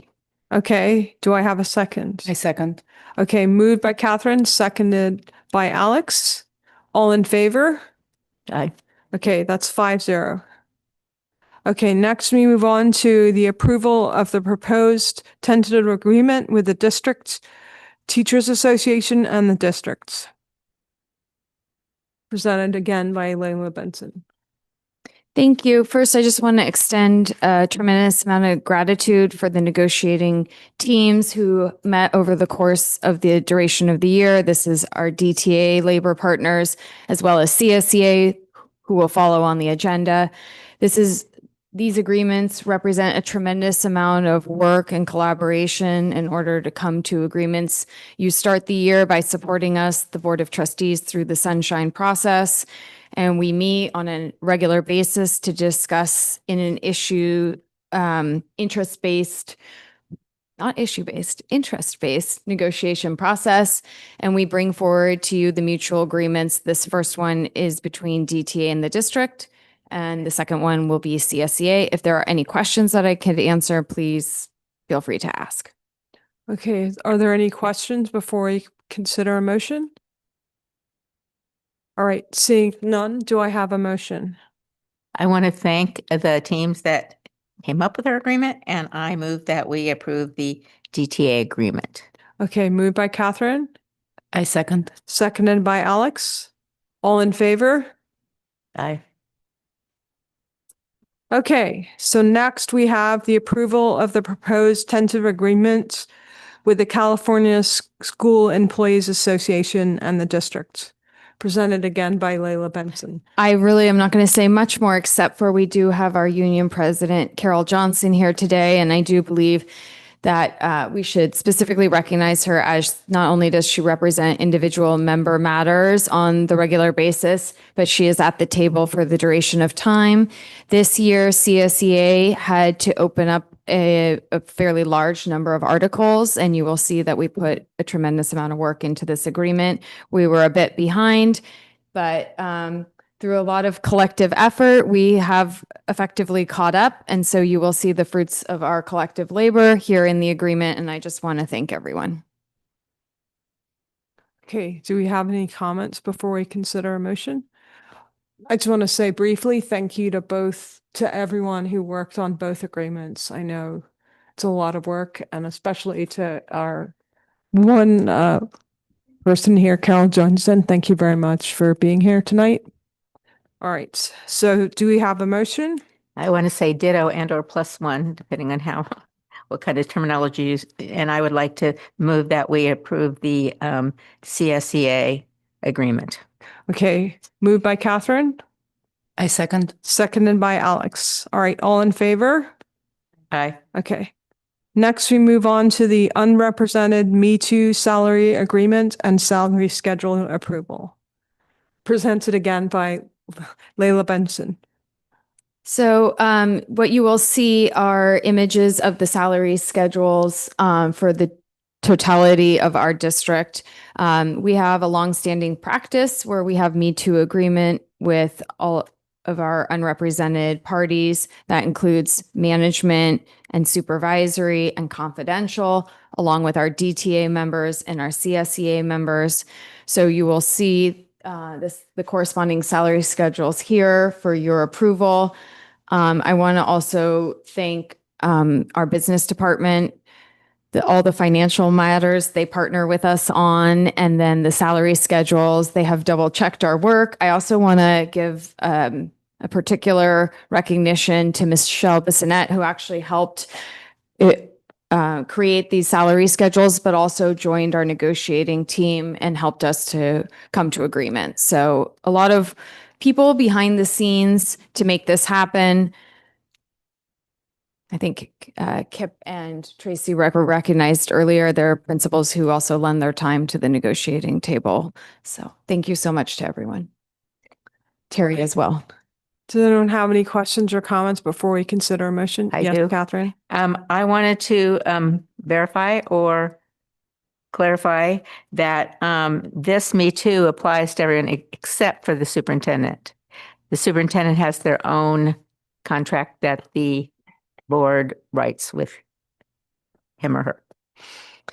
So personnel does not oversee the superintendent contract, so I will defer to the board on that. But as I understand it, there is a different provision in the superintendent contract. Yeah.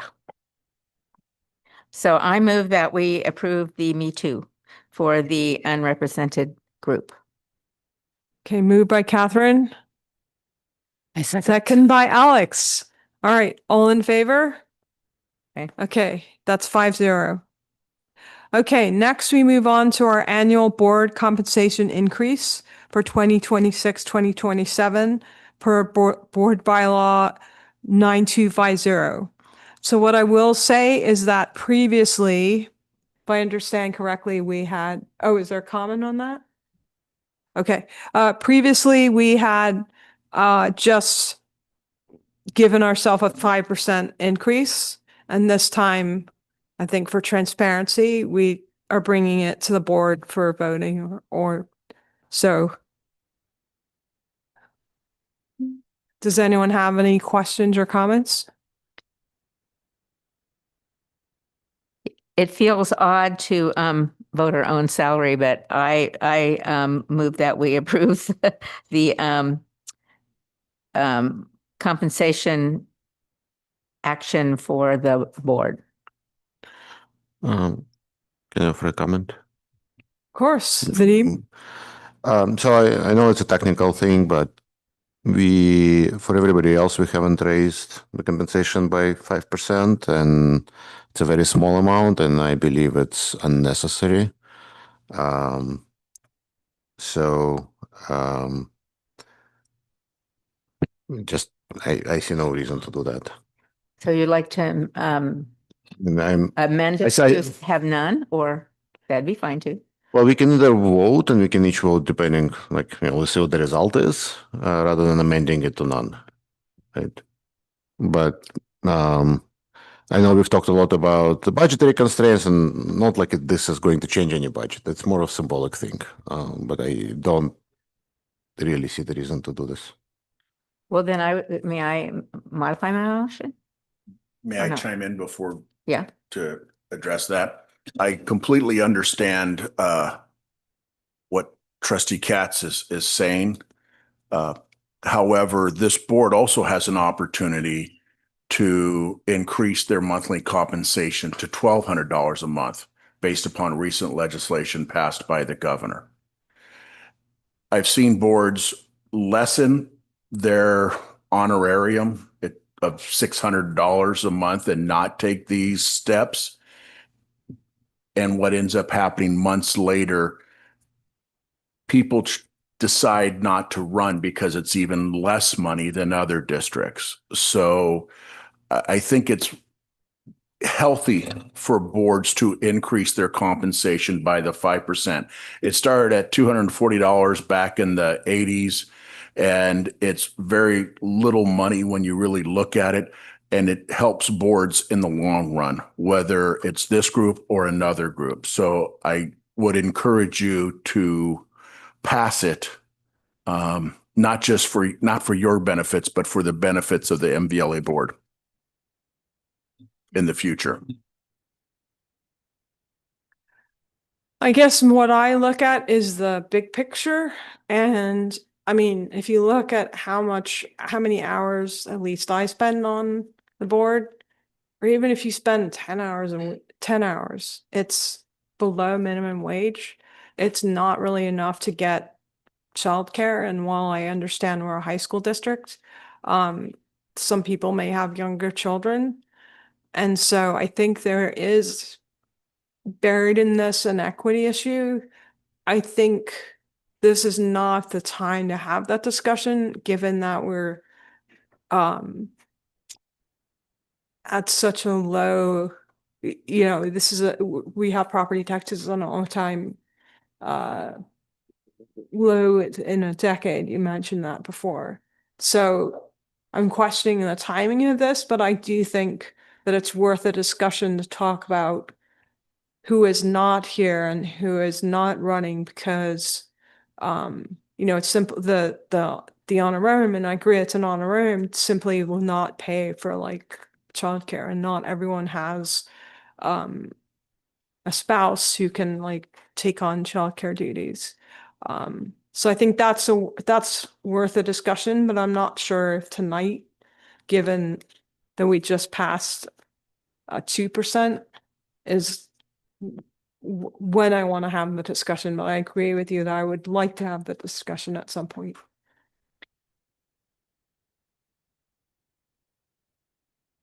I would just like to withdraw my motion and let somebody else make it, because I can see Vidyan's point of view, and I can also see why we have same old over the years. So I honestly am okay either way. So I would rather not be the one that made the motion to do it. I'll vote once we have one. I think what I would propose, and this is more, I guess, symbolic, is a 2%, because that's what we're offering our teachers and their people, and that is kind of what we can offer this time. And I know it's actually a lot less money than what, I mean, 2% of 600 something dollars is a lot less than we pay a teacher, but I just feel a little uncomfortable with giving ourselves a 5% raise when we're offering a 2% raise. So that would be or I'd be comfortable with no raise, but I hear Eric's point that it helps future board members. So those are my thoughts.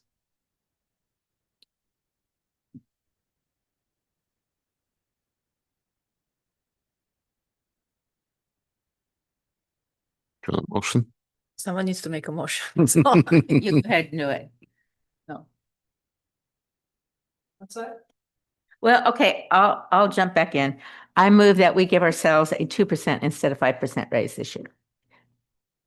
Okay, do I have a second? No? Okay, I'll second it. You want to call for a vote? I'll Yeah. call for a vote. Call for a vote. All right, so all in favor of a 2% raise? All right, so I think it passes 3-2. Okay.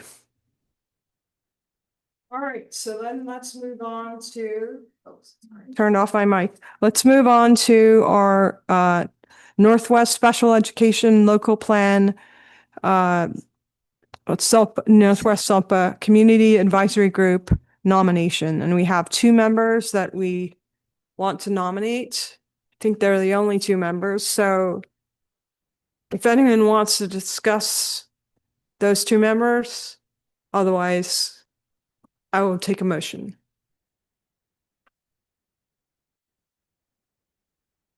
I just wanted to say that the explanation in the expanded agenda explains that they were nominated by their peers to be the ones to represent our districts for this. And so, that's why I feel comfortable, even if I don't know them well, they have the proper qualifications and they will represent our group. So I move that we approve the appointment of Laura and Mackenzie as our SELPA reps on CAC. Okay. Do I have a second? All right, moved by Catherine, seconded by Alex. All in favor? Aye.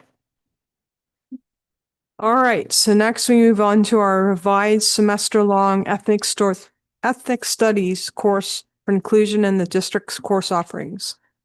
And we have a public comment on that. Cindy Sidoris.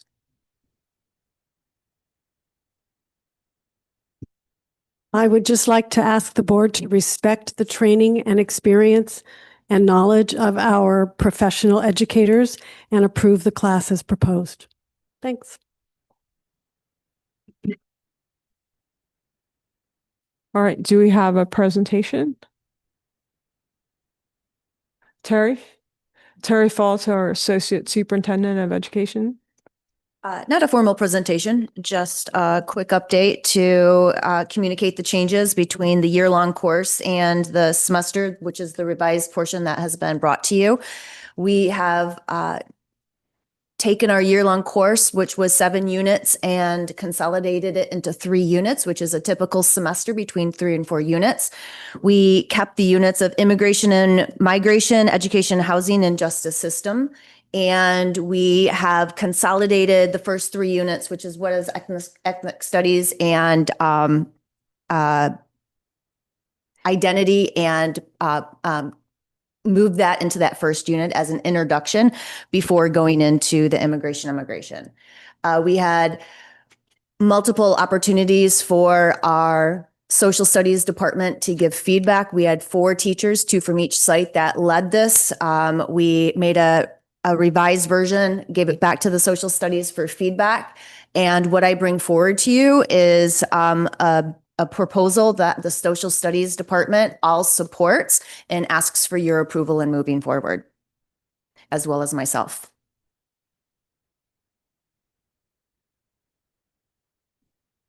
All right, do I have any questions or comments? Alex? Yeah. Well, first of all, I want to thank the course team, the teachers, the administrators, everyone who contributed to this work. That is quite challenging and is a lot of work. So I think it's important to acknowledge and to be grateful for that. Yeah, I know this been a significant undertaking and over a long period of time. And I really appreciate the thoughtfulness and responsiveness throughout the review process. I did take a look at the original proposal and the revised proposal. And I think what I see is meaningful changes and a thoughtful effort to adapt the course to one semester format while maintaining the core objectives. This is all sort of good news, and I'm supportive of the proposal. With that said, I do have a couple of implementation questions that I wanted to hear Terry's thoughts on. First, would it be possible for the board to review representative instructional materials, readings, assignments, discussion prompts once the implementation begins? And really the idea here to understand how students experience the course in practice. It's very hard to really imagine what sort of these types of descriptions mean. But once we have a chance to look at the sample materials that are representative, that gives us a much better understanding of what's being taught and what students experience. Second, a couple of months ago, the board adopted a policy and administrative regulation 6144 regarding controversial issues. And that policy really emphasizes critical thinking, understanding of conflicting viewpoints, balanced presentation of issues, and ensuring that students can form and express their own opinions. And so I was curious if you could talk about how those principles from these policies and the regulation are actually reflected in classroom discussions, assignments, and assessments within ethnic studies. So those are my two questions. Great, thank you. We'll be happy to have our teachers come and give a presentation if that is the request for next year. We already have instructional materials that have been provided on these 3 units. And one of our goals was to, I believe it was Catherine that said, not reinvent the wheel. We have a very successful ethnic studies curriculum. The 3 units that we took forward were the 3 units that are grounded in history, social studies. Students are the most interested in enthusiastic about using these units, partly because of the lessons that have been developed. And these teachers, albeit modifying them a little bit here and there, like we all do on a regular, already have instructional materials that they can incorporate. We're not having them build a brand new course from the beginning when we had such successful lessons from those 3 units. As far as the critical thinking elements, that was a major factor that went into the development of this revised course.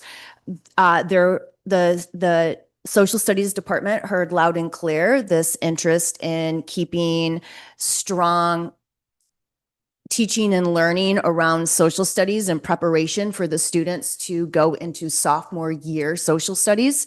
And so part of the reason why it was these 3 units is that they are the most grounded in social and historical events that students can learn from. As well, the social studies departments are going to be incorporating document-based questions, long essay questions, short answer questions, multiple choice questions in regards to the various projects and feedback that really dives down to that critical thinking and preparation for that next level of history in their trajectory. Thank you, Terry. I appreciate this. So it sounds like in terms of reviewing some representative materials, that should be available soon-ish because a lot already exists. Is that right? That is correct. And I can double check, but I believe we already have a website that has these units that have been posted on there a couple of years ago that can be reviewed again. So it'd be great to make it available to the board once ready. Yeah, thank you for explaining how we are sort of like incorporating the principles of the policy and regulation on controversial issues. One thing that's important to me is that the course is implemented consistently with those principles. Really important to expose students to multiple perspectives, encourage to evaluate evidence and differing viewpoints, and really support them in developing their own conclusions versus sort of leading them to a particular conclusion. I would also expect the students are evaluated based on the quality of their reasoning, evidence, engagement with the material, and not whether they arrived at a particular conclusion on a particular issue where, some people may disagree actually.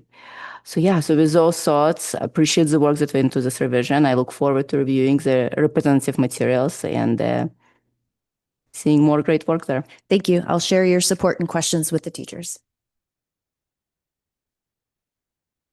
Catherine? I have a little statement. As early as February 2025, constituents began asking about the ethnic studies. Over the following 8 months, until we voted as a board to change the curriculum to one semester, there were numerous study sessions and board meetings. We also heard from many constituents on the topic, and MVLA conducted a survey and solicited input from our student board members. I spent hours reviewing the history of this issue and listening carefully to all the community concerns.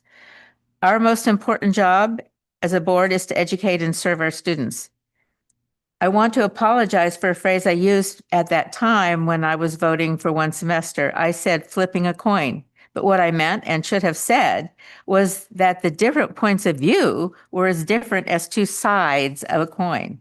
My decision was anything but casual. I spent over 8 months contemplating this issue constantly and had reached a firm conclusion about what I thought would be best for our district and our students. An additional benefit of the one semester format is that more students now have the opportunity to take in-person health, which is also a one semester class.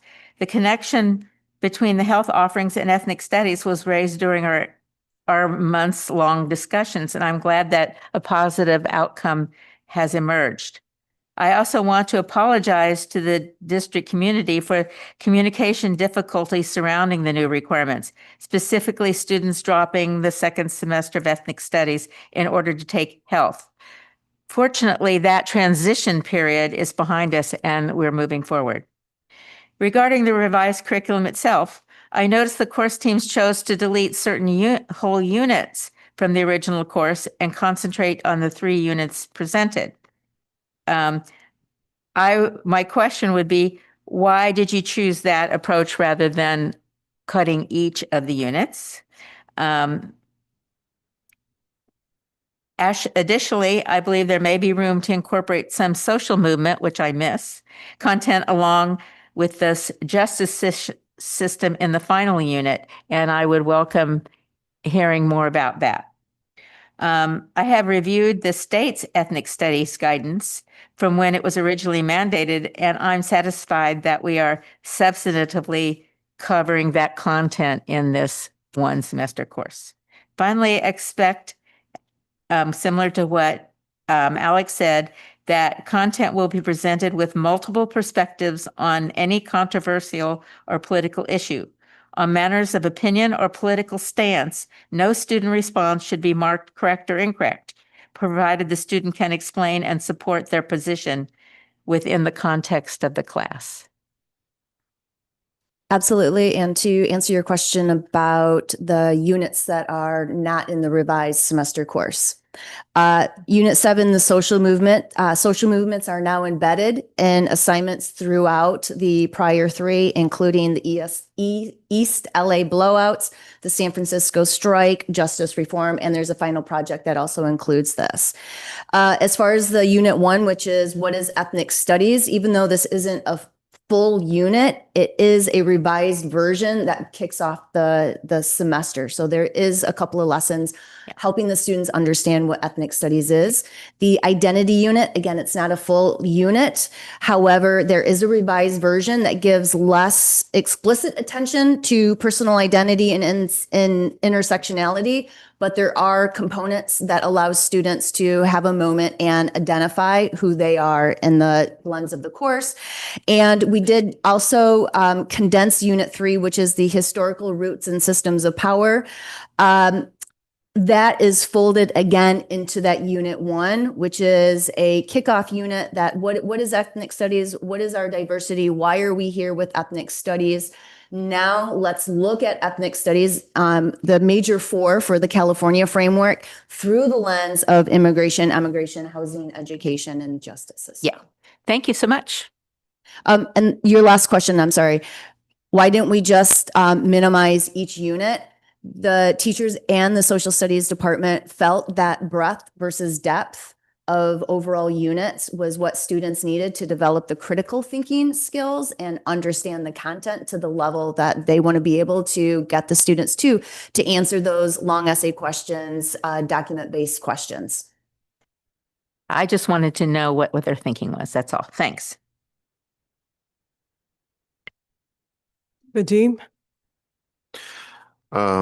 So I want to start with asking us to think about the reason the board actually has to approve any course curriculum.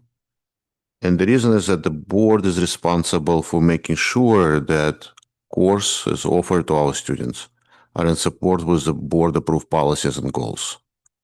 It is not about trust. Trust is explicitly given to the teachers. It's about the board's responsibility to validate that the curriculum of the course is in support of the board's decisions. Otherwise, the board should not be responsible for approving the course. We would just trust the teachers to teach and do the right thing. So the reason I mention this is because I do not believe that information we are provided is the actual course curriculum. It's an outline. And because we don't have materials available to us, I don't know what will be used by the teachers to support this outline, whatever it might be. I don't question it. I just question lack of information that I as a trustee have in order to make a decision whether this course supports what I believe is necessary for our students. And we have heard from multiple parents concerned about specific materials being used. So that's one comment, which makes I will abstain from voting on this because I cannot make a decision either in favor or against it because of lack of this information. Another thing is, even if we had this information, whatever it might be, it's too late to offer any corrective, constructive feedback. We are in June, and nothing that the board can do now is likely to change this course material before the course semester starts. So my question is, why did it take 7 months to come back to the board with a change in an outline, not even a curriculum, we don't have it, a change in an outline when the decision to change this course to a semester-long course was made in November?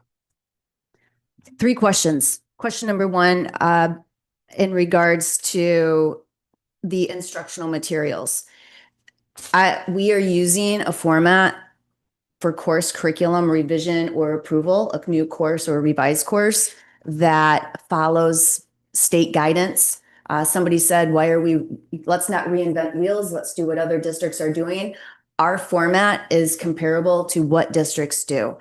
Not bringing a new course or revised course with the instructional material. So I believe I'm hearing a need to do a revision of how we approve new or revised courses, not only looking at one course. So I just want to get clarification as I oversee new course proposals and approvals, if that is a change that we're asking moving forward. Is that's a significant lift to not only bring forward a new course that has learning outcomes, units, and titles of units, but now having developed materials in advance to bring forward. We did listen to our community in regards to what the concerns were with the prior course.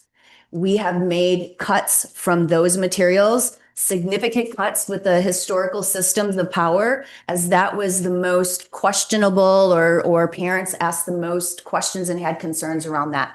We listened to that piece. We also listened to our students who said they enjoyed the housing and education, immigration, emigration, and social movement or social justice as their most favorable units. So between listening to student feedback, parent feedback, teacher feedback, we feel confident about what we're bringing forward is a comprehensive overview of supportive ethnic studies with the incorporation of the feedback. Why did it take 5 months, as this was board approved in January to May? I'm going to be honest with you, the teachers were exhausted after over a year of having ethnic studies called to question and trying to communicate and explain what their course is about in the year-long course, that by the board approval of moving the course from a year to a semester in January, we needed to give them some space. And so in March, I approached the teachers. I asked if anybody would be interested in working together to do a revision. By this time, we had SBAC coming, we had spring break coming. Our teachers were also teaching AP tests, and so taking time out of the day meant that their AP students weren't going to have instruction from them. And so it was very tricky to get together multiple times to do these revisions. I understand from your end, it looks like five months should have taken place within a couple of weeks.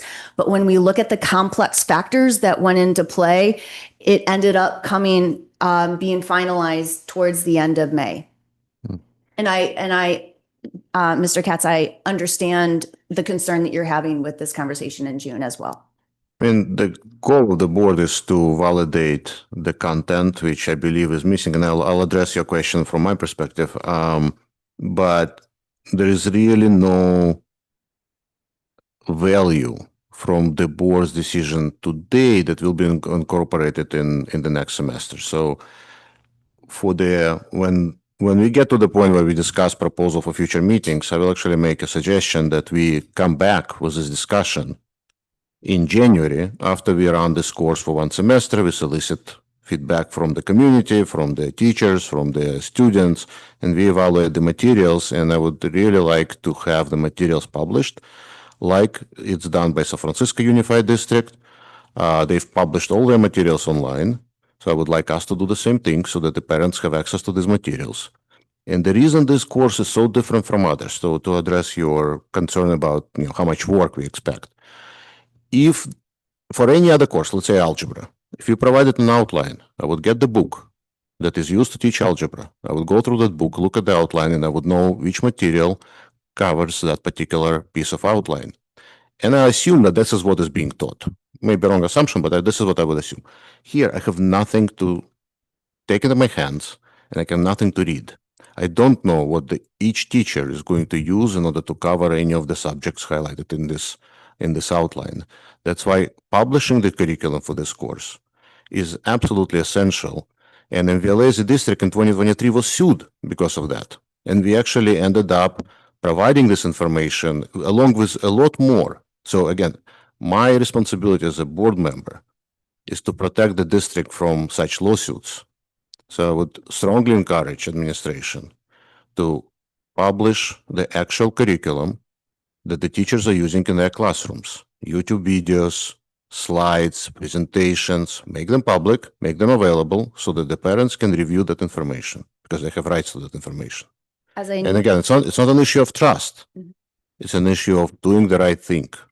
Well, as I mentioned to Alex, and I can double check, we had all of this material published already. I don't believe it was taken down when we rolled over our website a couple of months ago, but I could double check. We have these units. We're proud of what our teachers created and would be very supportive to make sure that this is published for our parents to look at. I didn't realize that bringing lessons forward to the board in order to get a revised course was requested. So next time I will work with Mr. Volta and double check if there's additional requests from the board from whether traditional revised courses. I understand your comment about the difference. Yeah, thank you. Anyone else? Clarifying question. Does that mean that every course that does not have a textbook, you want the curriculum and you want everything brought to you? Because we have a number of courses, including chemistry, Most of our CTE. most of our CTE courses, there aren't textbooks, but the teachers develop lessons based upon the lesson outlines that you see right here. And as Ms. Fott has said, we have curriculum already posted on our website about these three areas. So I want to make sure that if we're going to do this for this one class, we do it for all classes and that all teachers understand that this is the ask for. I don't think we should single out one department or one course to have additional requirements to be approved. Thank you. Yeah, so I just want to say that as a board, we approve curriculum, and that is what is being presented tonight. We approved other classes such as fashion and other classes that have a curriculum. I understand that ethnic studies has received a level of attention that most courses do not. And at the same time, we're talking a lot about alignment, and I want us to be careful about setting a different standard for one course than we use for other academic courses. And in particular, students have asked us for alignments, and we should give ethnic studies the same process, the same transparency, and the same professional respect we give other courses. The course team aligns the course so the same curriculum is taught. We also support academic excellence by allowing teachers in every course to bring in materials for the students in their class. We have approved textbooks, but we do not require teachers to use only those textbooks. So even if you're teaching an algebra class, they could be bringing in other materials. And I believe that teachers need the professional freedom to differentiate learning, respond to student questions, and make lessons meaningful for each class. And I also think that when parents want to know what a particular teacher is teaching their class, they can ask some of the materials used in that class, just as they would in any other course. And the other thing I want to say is I want to thank you for, our students have told us that ethnic studies helps them feel seen, understand experiences different from their own, and discover history, community, and belonging with empathy and nuance. So I'm really glad to see that the units are tied to student needs and that you've managed to take a class that actually was 2 years in pilot and 1 year as a requirement.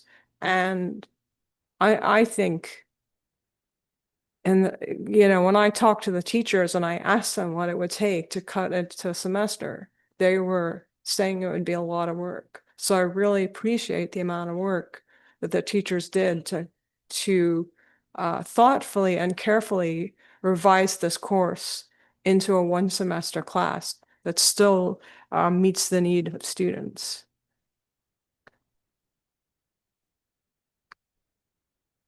Anybody else? I have a comment I'd like to. Just an appreciation for all the work that went into figuring out what was highest leverage to create this semester-long course. And I want to just go back to the point made earlier around what we're approving and what we would need moving forward for any new courses. I don't think it's great use of staff time to bring forth every single piece of material that will be used in any course. And partly because I don't think that is necessarily the role of the board. And I don't actually trust the expertise on this board, not being educators, not having degrees in education, not having the experience in teaching young people. I do trust the expertise of the folks that we've hired to do that. So that's where that comment comes from. May I address a few points? Okay, sure, Vadim. So it is the board's responsibility to approve curriculum. That's what it's stated. We can we can ask people who came up with this responsibility to change it, but it's not our right to change it. Thus, we are required to review the curriculum, whether we want it or not. We are required to review it. A curriculum, and I want to read you the definition, because Steve, I disagree with your statement that this is a curriculum. This is not a curriculum. Let's be clear about that. Right or wrong, this is not a curriculum.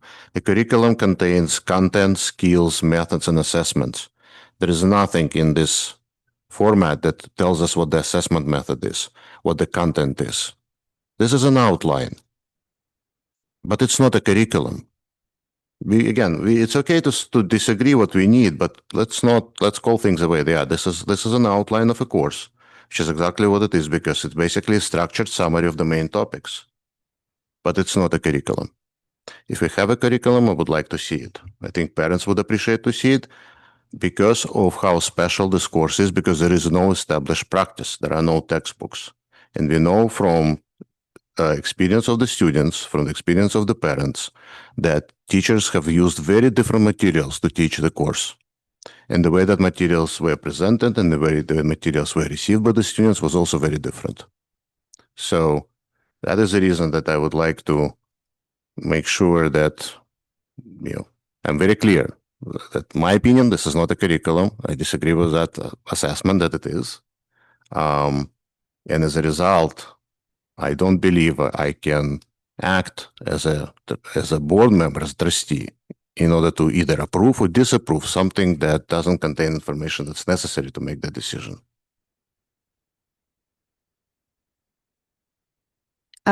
Catherine? Can I respond Sure. very briefly?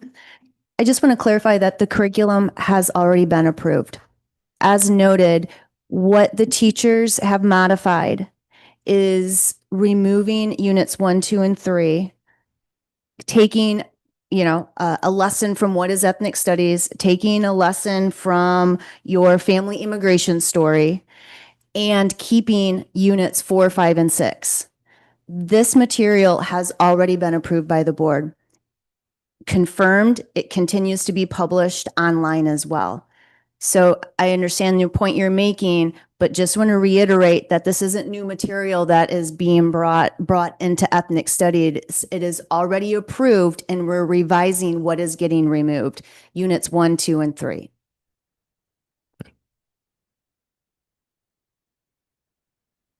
I just wanted to agree with Terry and say we did approve that a whole year's worth of this curriculum. Now we are whittling it away, Including the daily lessons and slides.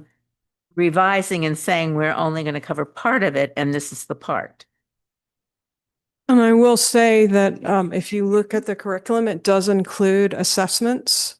So it does include the content. And this fits the actual format of previous courses that we actually approved earlier. So to say it's not a curriculum, then we're saying we didn't approve other curriculums, which to me doesn't make sense, because we approved previous curriculums, AP studies, AP seminar. We approved fashion. I mean, we've approved several courses this year, and it was based on the curriculum, and it was in this format. So I understand that you're asking for a different format. I respect that, but this is the curriculum. This is the current curriculum process. So if you're asking for a different process, I hear that, but this is the current process. Can we move on? Yeah. So are So you I'll ready make a to? motion to recommend that the board approve the revised semester-long ethnic studies course for inclusion in the district's course offerings. All right. Do I have a second? I'll second. All right. All in favor? Okay. So that's 3. 4. Vadim, how do you vote? Abstain. All right. So Vadim abstained. So we have 4 yes, 1 abstain. Vadim. Okay. Thank you, trustees. Thank you. Okay, so next we move on to our second reading of the bylaw 9320 meetings and notices. You had submitted some changes, which I believe are in the new But, well, I did check and they're in the changes. Yes.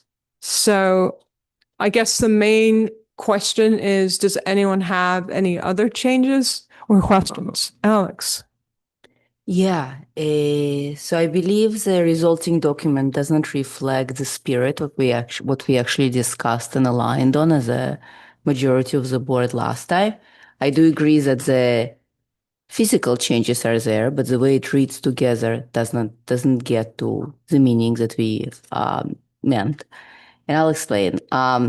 What majority of the board requested that the primary way to request agenda items by board members remains as it is today, which means during an appropriate section, board operations, the board member suggests a particular agenda topic and all other board members can agree, disagree, and if a majority of the board feels like this is the right thing to place on the agenda, that agenda item is placed.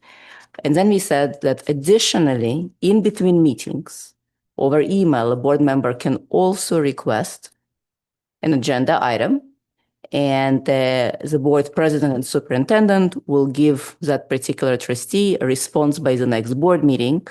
And if the request is denied at that next board meeting, during board operations section, that trustee can say, this is what I proposed, how do other board members feel? And then again, if the majority of the board members support, then the item is placed on the agenda. So that's my understanding of what we agreed on. And if that's the case, then there's actually changes that need to be made to the text of this particular policy.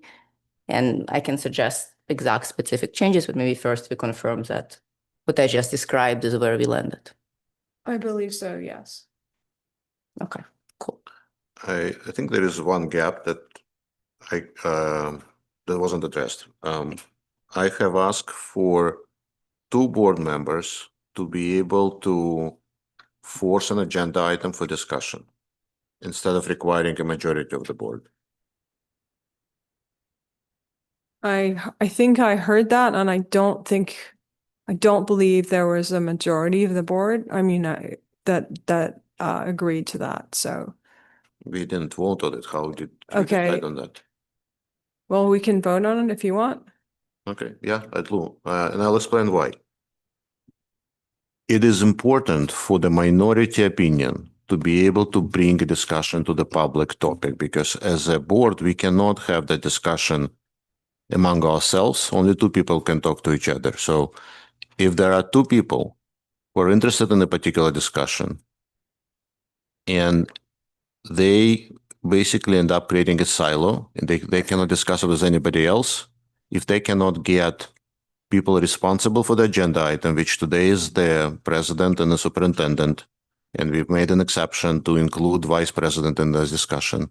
If they cannot get support to include something in the agenda item, the minority of the board will never get attention to a specific subject that they want to surface for public discussion. It doesn't mean that the rest of the board will vote in a specific way, but it will help the minority to elevate a discussion for a whole board to talk about. And that's why I believe it is very important to enable that power rather than require that the majority of the board approve an agenda item and that also majority of the board gets to vote on that one way or another. I predict that if the majority of the board approves a specific actionable item, then that same majority will vote in a specific way on that item. So it will make our discussion more interesting and I think more supportive of the democratic nature of this body if we allow 2 members to force an agenda item. Alex? I support that completely. I have specific changes. I wanted to suggest how to change the meaning back to what we all agreed to, but it sounds like maybe we should address this topic first and then I should read it out. I guess my concern is we are primarily an action, just because a topic is of interest to 2 board members, and I think there are many topics on which we don't agree, but we agree is important as a board to discuss. but I look at future board members, and there may be board members who just want to talk about something and don't necessarily want the board to vote on it, which is ultimately what we're here to do, is discuss and vote on items, right? We're not here to just,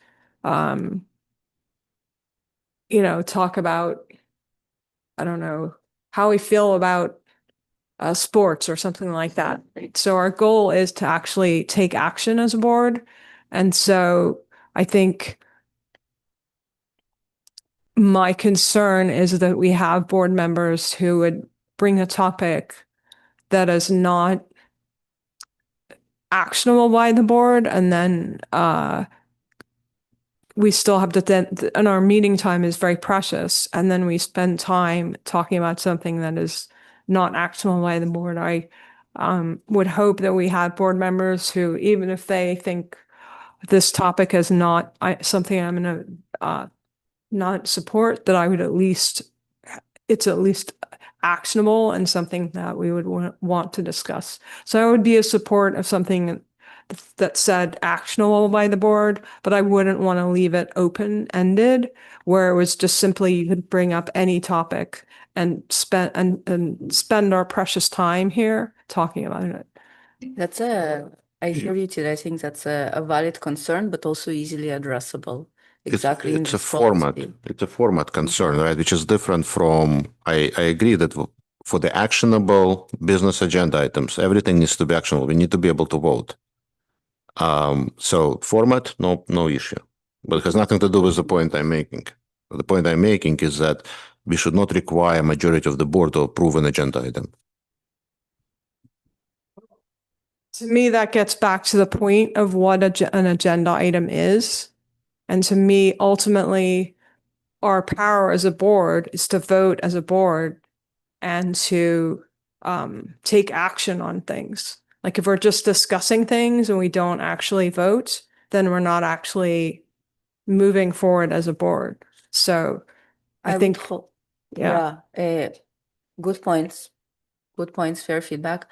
I would hope that we as a board, not just us as individuals, but honestly, any board that gets elected is a set of open-minded individuals who are open to discussing a topic that is within the jurisdiction of the board, that is actionable, and open to hear all of the information that's out there. And even if initially this particular person may think, oh, I'm not going to vote to support this, but after hearing the information, there is a chance given to the information and a consideration to actually vote in a different way. And that's, I think, the whole point that Vadim is trying to make, at least the way I'm perceiving it, that there has to be an opportunity to get exposed to other things that you may have not originally thought of. But absolutely everything needs to be with the goal of an action. And we should probably put it in the policy. okay. Well, I mean, if it's actionable by the board, I mean, I think board members would probably vote for it, but I'm in support of saying if it's actionable by the board, 2 members can bring it forward.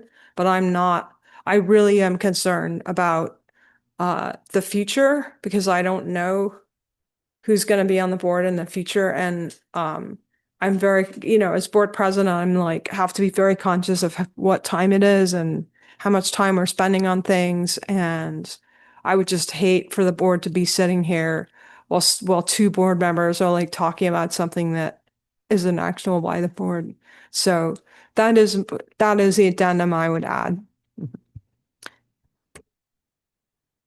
Yeah.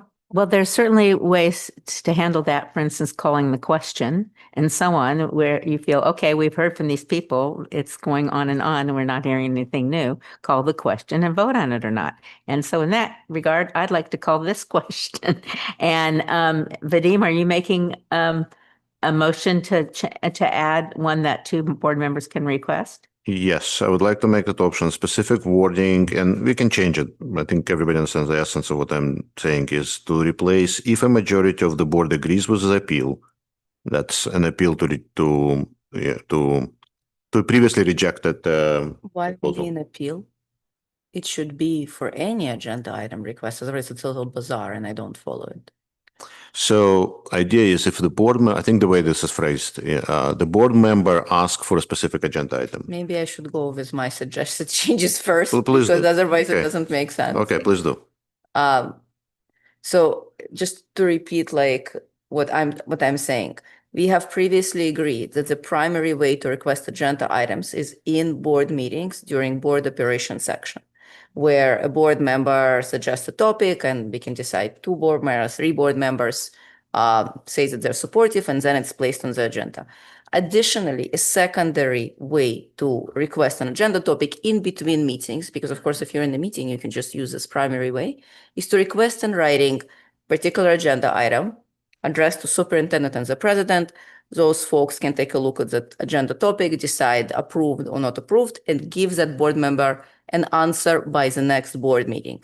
At that next board meeting, if the board member does not like the response, which of course means it was not approved, it's the same board operation section. The board member can say, I would like to suggest this topic as an agenda item. What do people think? And again, the same process as usual will take place. 2 or 3 board members agree, it gets placed. So with that said, I'm suggesting to the following. Okay, I'm reading from the document. So on page, I believe this is page 2, on page 2, there is a section that talks about okay, hold on. Yes, under agenda prep, there is a paragraph that's all in red. It says a board member may request in writing. So right before that, because this is a secondary way of requesting agenda item. So right before that, we should insert all agendas will include board suggestions for future meetings listed in the board operations section. The board operations section shall serve as a primary forum for identifying, discussing, prioritizing, and scheduling future board agenda topics. I basically took a sentence that was at the bottom of the doc that some people may even miss, and I'm elevating it to be the primary way and be at the top of the document. That's one. After that, it should say, additionally, a board member may request in writing, and then what it says next should be strikes through. Later it says at in continuation, it says at a meeting or as part of a related open session item, or at a meeting as part of an open session item intended for this purpose, that all should be striking through. So we have additionally, the board member may request in writing that a specific matter within the subject matter jurisdiction of the board be placed on an upcoming board agenda. So that's change number 1. Now, Amy, tell me if you're following, or I should email this. Email it. Email it. I capture. Okay, is it helpful? Okay, is it helpful for the rest of the board members to hear the full changes, or you guys just want me to email Amy? I'm waiting to hear how it addresses the minority So of then, board. okay, so then, well, that you'll have to like change, is it 2 board members that need to approve agenda item or 3? But the next change that I'm suggesting is after a sentence that says, if a denial is made, the superintendent will notify all trustees. What we should add there, and the requesting board member may appeal during the board operation section of that meeting. During that section, the board may, by majority vote, or if we decide 2 people, should say 2 people, direct that the item be placed on a future agenda or otherwise considered by the board. And then May appeal. yeah, I'll email all that, but it basically says that if there is a denial, the board member at that meeting can actually discuss it during operation section. And then we should strike through the whole section of text that talks about denials, and like it starts at the bottom of page 2. If the request is denied, the board president, superintendent deny request from a board member to place an item on the agenda, fail to provide a response to the request, and it goes on and on and on up until when board agrees with the appeal, because all of that describes the process of almost like a month and a half, which we don't need because the appeal can just happen in the board operations section at the next board meeting. That's it. So that's what I'm suggesting. Yeah. So basically changes to align with what we actually agreed on. I think I put some of what you said in, but in the wrong spots. Okay, why don't I email you? Yeah. My whole goal is what we agreed is actually how the document reads. That's all. That's all. Given this, I would like to postpone personally voting on this now so that the whole board has a chance to read any new Yeah. ideas that we have. And we'll need to probably vote on the two or not. And then, but it's been changed enough that I think we're gonna need to see it See it again, completely yeah. one more time before we do the official vote. I'd agree. And that could be next week. What is it that we're trying to fix with the policy? We were trying to update the policy, and the policy, my understanding, the reason why CSBA wanted to update it is because of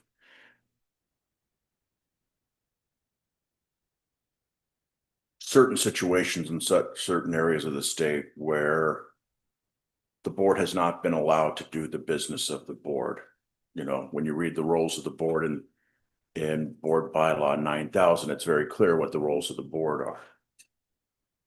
The more agenda items we place on our agendas, the more we can't get to the business of the board for discussion's sake, as stated earlier.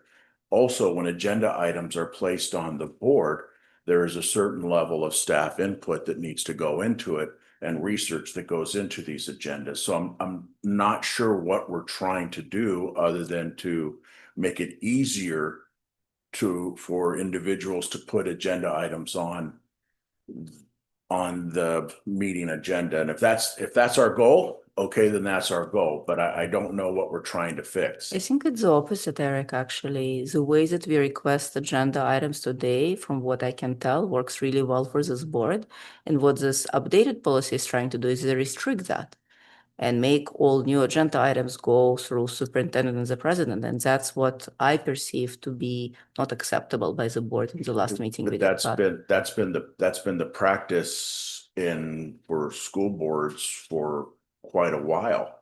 And in terms of those kinds of agenda items, they're mostly study sessions, discussion sessions, talking with the president about why we need to put off a discussion session or study session and those types of things. In terms of voting items, most of what we vote on is, like I said, the business of the board, the contracts, the budgets, the things of that nature. So, I mean, I don't understand where the distrust is coming from and where the problems are. And we could probably figure it out rather than wordsmithing and coming back and forth to meetings to discuss a policy. And I'm just trying to get to the answer here.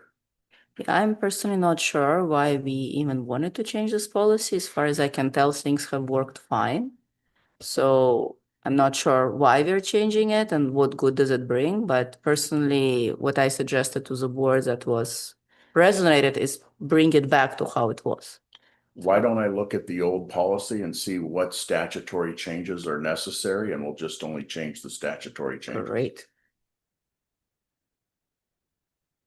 That might take another round, though, if it's not Easily. sufficient, if we feel there's still something missing, but yeah. I mean, if it was working beforehand, then we'll try that. Yeah. We'll do both. We'll bring the old policy with Sounds whatever good. statutory changes need, and we'll bring you can Yep. email and we'll bring them both, and we can figure out what we want from there. Yeah, Okay. What's the difference? that makes sense. What's the difference between statutory changes and the changes that CSBA recommended? I'd have to look that up, but you can see in red where there is government code next to it or education code next to it. Those policies are statute, means we have to follow those. Okay. That's the law. Everything else Oh, is yeah, extra. yeah, there's Okay. some that say ed code. next to it. Everything else is recommended by California School Boards Association. Yeah. Okay, so the next one was the, Hold on. So attention, didn't did we decide about two or not, Yeah. or? You want to? I think what we had said, or what, so I guess, do you agree to what Eric proposed, which is to bring back what we already have with just the statutory changes? That is not what he said, Tida.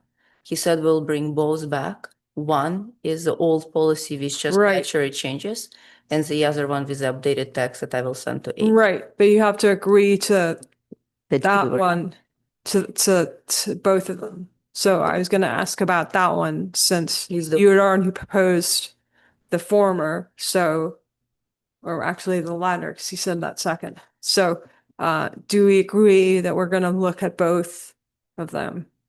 Yes. One with the statutory changes and our original policy, and the other with the CSBA and 2 board members, Mhm. right? That's Yes. fine. Okay. Okay. I don't know and if then- ESBA but and there- board members.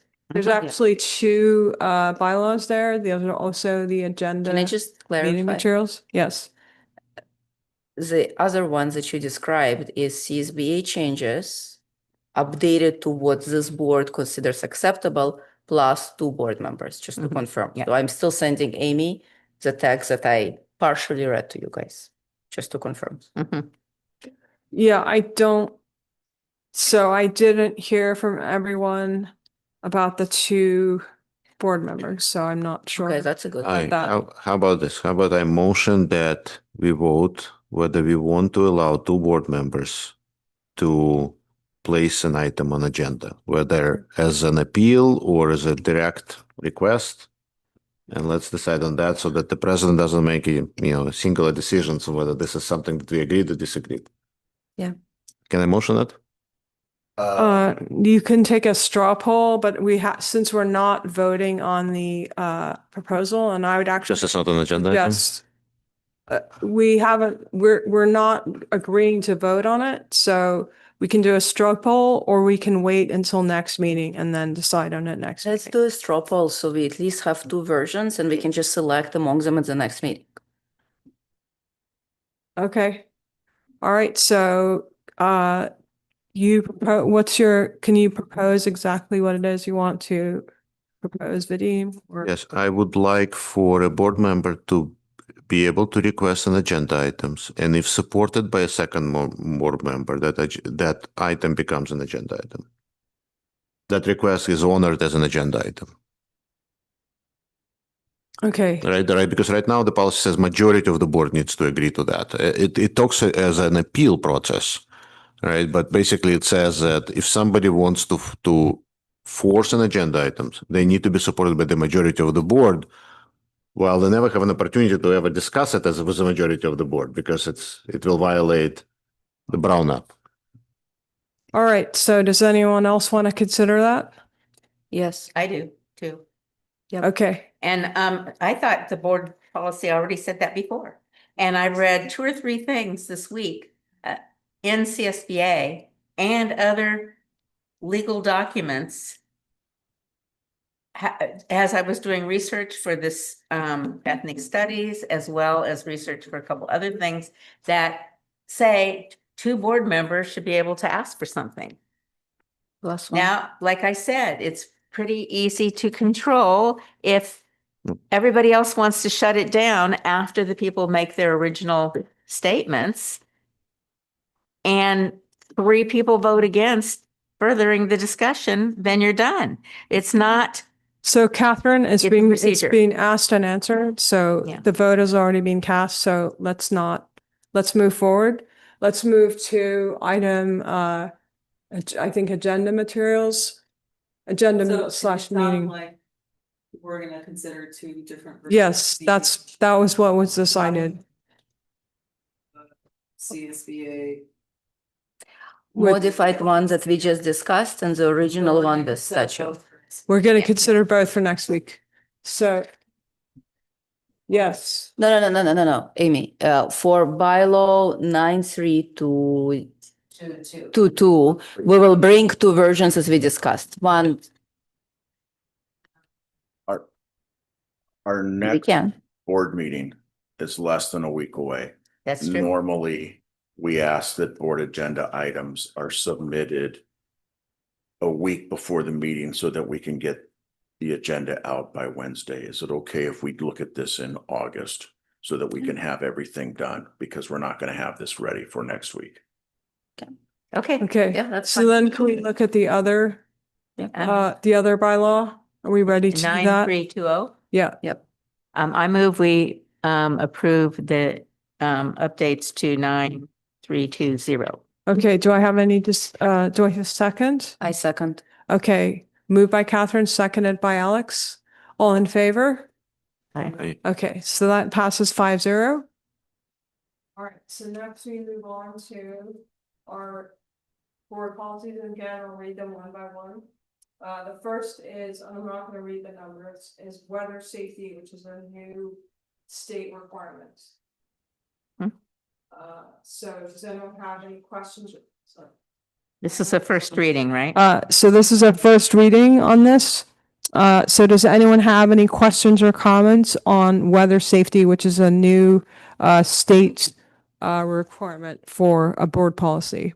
It says action, Right. not first reading. Oh. Yeah, So that should be info, correct? it's so I mean, technically we could vote on it if we wanted to, since it's a state requirement. It's up to you guys. I'm good to vote on it. Okay, all right. Are we good to vote on it, or does anyone else want to wait? We are going to do H1 separate, yes. It doesn't actually talk about specific conditions, right, for weather safety. Yes, this is, well, Eric, you should speak about it. Like I know they exist. You can have physical activity if it's over 85 or 90. What was the temperature? There was actually.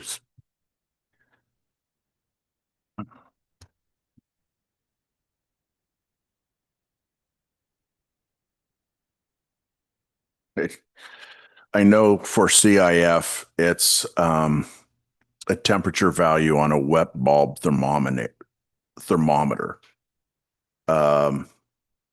So I did not go over these policies as well as I should have.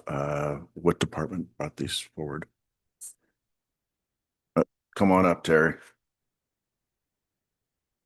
That's why I think we could not vote on any of these tonight. It says first reading at the end, it's just that I missed the. So why don't we What are the questions for? vote on them next time?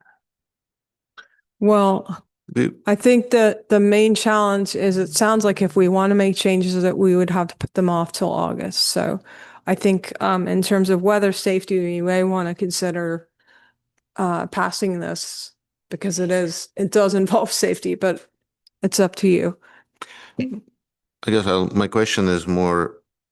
All of this makes sense. Like I mean, we can vote on it, and right, it's all like common sense. But I know there are some specific guidelines that we've already been following that I'm not finding in this policy, which it's surprising. I think those guidelines are CIF guidelines for interscholastic athletics. They're not general overall guidelines. CIF has some specific guidelines regarding air quality and temperatures based upon the wet bulb. That's what I'm thinking of, yeah. Those are stated guidelines. This is more in general safety areas, and the state does not have any specific laws about temperature, air quality, or things like that for general safety. Okay. All right, are we ready to consider a vote? I motion that we approve board policy 5141.75. Second. Okay, moved by Alex, seconded by Catherine. All in favor? Aye. Okay, that's 5-0. So next we move on to board policy 5142, safety and board policy. And that is also an update by CSBA, I believe. It's being removed, right? This one? No. It's track changes. So if you look at the track changes. I mean, they're all gone. Oh.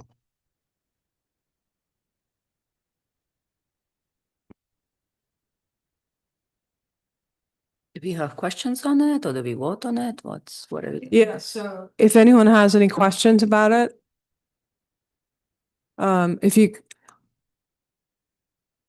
so my question, I guess, a good question for Eric is how much of this is CSBA and Ed code? This is all CSBA recommended to comply with recent legislation. We Okay. could vote on it next week and still have it done before July 1, but I don't think there's anything controversial. Actually empowers to consider the cross guard at here at like the other side of Mountain View, right? I forgot the street names. Truman. Truman. Is it Truman? Yeah, that's a good Left, point. yeah. Yeah. Yeah. Basically where Alex drives, right? We need to put a cross guard. No, Alex walks there. We have no took care of shade. the issue, as you can see. Yeah. There's already a crossing guard there. Yeah. All right. So are you ready to consider a motion? I motion that we approve policy 5142, safety. Okay. I second that. Okay. Moved by Alex, seconded by Catherine. All in favor? Aye. Okay. And then next we have board policy 7110 facilities master plan. And I believe again, this is a CSBA update.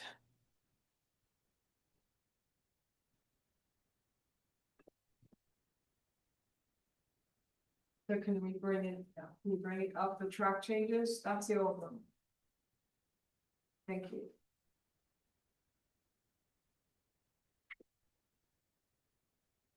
And again, this is new policy to comply with recent legislation regarding school facility masters plans.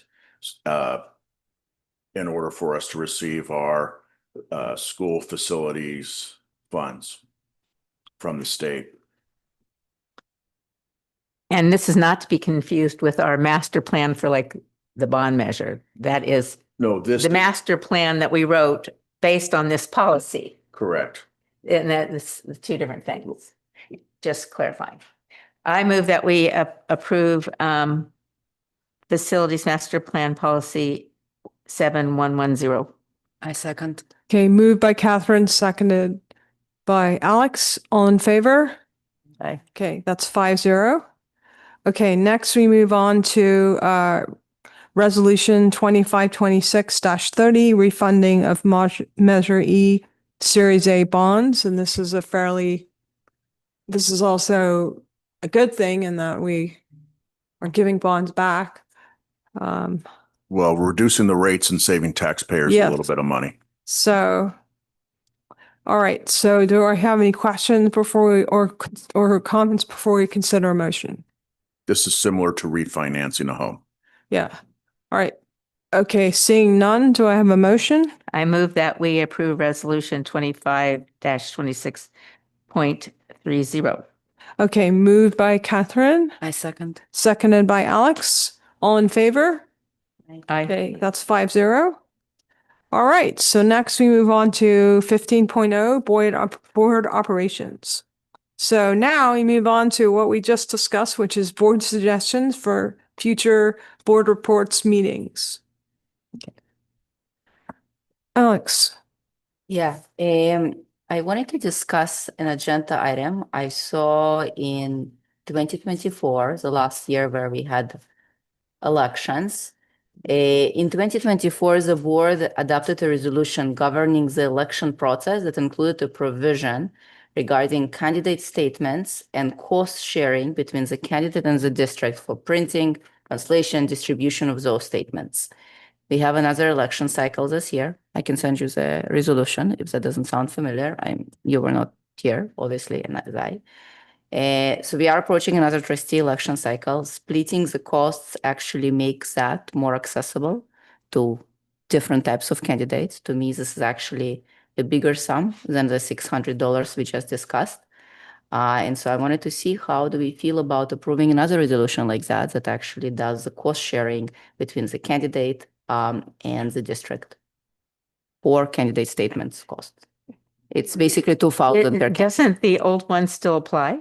No, that one was only for 2023, 2024. That's what that PDF says. The election resolution is scheduled for next meeting. Oh, okay. Perfect. Order of elections, the resolution, order of elections. Does it have cost sharing as well? We take these from the registrar of voters. Mhm. It would say something to the effect, now be it therefore resolved, now therefore be it resolved pursuant to section 532, the Ed Code. The governing board of Los Altos, of Mountain View Los Altos, calls an election to be held on November 3rd and requests the Board of Supervisors counties to Maybe completely search for consolidate. the words cost sharing. It's elections code 13307. That's what the previous resolution said. What's that, section 5? I closed already, I think that's saying. Yeah. Sorry, I closed the actual PDF. Are you referring to the district plan and split the amount? Yes, yes, that's what I'm referring to. Okay. I think what that is that we get billed from the county. So Yep. it's the same as before. Perfect. So it's coming next meeting. Perfect. Thank Yeah, you. so let's discuss it next meeting and move on. Is there any other topics? Catherine? Yes, I would like to discuss what would I call it? Conflicts of interest and being on committees for other elected entities. For instance, I don't feel, and I don't know how we did this because I don't remember voting for it, to vote to have a person on the transportation committee for the city. So I'd like to discuss it. As an agenda item? Yes. Because we can't change our board assignments or review whether we did or didn't vote for certain board assignments unless we have it on the agenda. Is the consensus of the board to bring that as a study session next week? Not a study session, an agenda item. Because we might be changing some of the board assignments. So you want to bring the committee assignments back to the board? Yes. And you want to include the active transportation? No, I didn't know it was on there, but apparently I magically appeared. You've actually voted on it. So No, we didn't. yes, we did. When? So back when I was actually originally on the committee. When was that? That was back in 20. I'd have to go look and see when it Then we didn't was. vote on it this year for this board. So we would have to re-vote on it. So it was a committee, apparently, and we'll bring it back with it. And if we don't, then. I mean, we've deleted other committees like facilities committee and this committee and that just internally. It was not brought forth to this whole board that this was a committee that by default or whatever, that was still being sat on by a member of our board. Well, what happened was it actually didn't meet for a long time. So then it was. Well, that's neither here nor there. It's just wasn't on our list because we didn't vote on it. Well, I mean, I brought it up in several board reports, so I'm a bit surprised that you're bringing it up now because I've actually discussed it in several board reports. And I actually said during my first board report, when I first met with the group, that I was that was That's part of fine, the Thea, board but we requirement. didn't vote on it this year for you to be on that committee as part of our board assignments, one. And two, I wonder if there's a conflict of interest if there's a conflict of interest in my mind that you're on a committee with another elected entity. So I would like to discuss that as a board. And it doesn't matter that it's you. In this case, it matters in general, whether we should be doing that. Well, I'm not actually on a committee with city council. I'm on a committee with staff. So it's not actually. That's the same difference. You're on that is a different organ. Anyway, I would like it on the agenda. That's all. So then how does challenge team or other committees That's not, fit with that? that is not. Is there anyone else who wants to discuss that? I hear two things. One thing is, I think tell me if I got it wrong. When we discussed committee assignment at the beginning of this season, Yeah, right? which we did. I also assumed this is a total list of committees because there were some that were removed. Yes. Turns out that there was a One committee. magically showed up later because it wasn't on the original list. It didn't magically show up. I actually talked about it in a board report. And I said, if anyone wanted to discuss it at that time, because that was when But we didn't know it was. Okay, so I am supportive. So I'm supportive of reviewing committee assignments, all committee assignments every single year, right? So that we don't get those surprises. Yeah.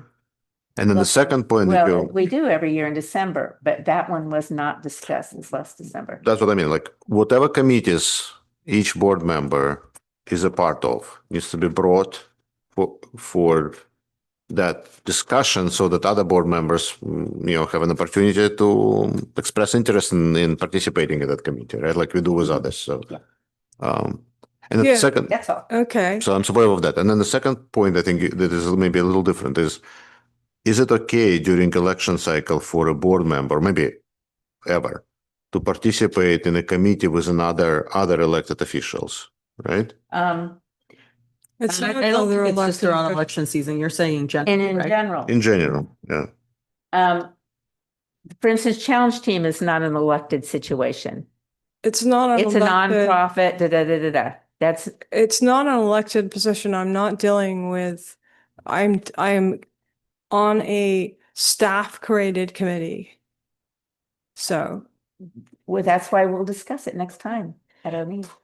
and we already voted on it. The previous board voted on it, including you. So, The previous board, yes, that not this year because it was not brought up back up. Is it the consensus of the board to bring up the committee memberships for another vote with the new active transportation committee on it? I'm Is that the supportive. consensus? I mean, I can understand what happened. Theta was put on this committee back in 2023 when the city started. The city stopped meeting. They emailed her rather than not have board representation on a committee with the city staff. She went to the first one. She notified you about it. I watched the video. No one said anything about it when she mentioned it to you. But if we Was a committee assignment of us. That's fine, but we'll just bring it back and we can revote on it. I actually said that during the board report that I it was read a it. board assignment. I listened to the transcript. You didn't. I But that's did. right. Yeah. It I'm doesn't very- matter, Theta. We're going to discuss it next time. It does matter because I think it's about transparency and I feel I have been very transparent with this board about what happened. And I actually talked about what Eric said at that time. So, and I said, does anyone want to bring this back at that time? And no one said anything. So, and this was during the board report, which I felt was the appropriate time to bring this matter up before the board. So that's what I did. Let's bring it back and vote and be done. We'll bring it back. Okay. That one we can do because we already have it already made, so we can do that next week if that's okay with the board. Yeah. Yeah. Right, so can I go next? Yeah, sure. More items. Yes, one more. So as I mentioned, when we talked about ethnic studies, I would like to bring back revised semester-long ethnic studies course for the board vote in January. And I would like to see the curriculum published. Here it's available, but it's not attached to the agenda item. So I don't want to be searching for it. I want it to be attached so that we and the public have access to whatever the curriculum is being used for the course, and we can discuss it in January. In January, because we will run the course throughout the next fall. It's a new semester-long course. Exactly right. So after the course is over, because right now no feedback from the board can be taken into consideration because it's too late. If we discuss it in January, it can be taken into consideration for the next fall semester of 27.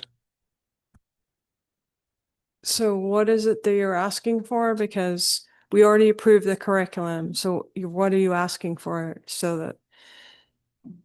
I respectfully disagree. We approved an outline. We didn't approve the curriculum. And as a result, as a board member, I'm asking to bring the curriculum for discussion.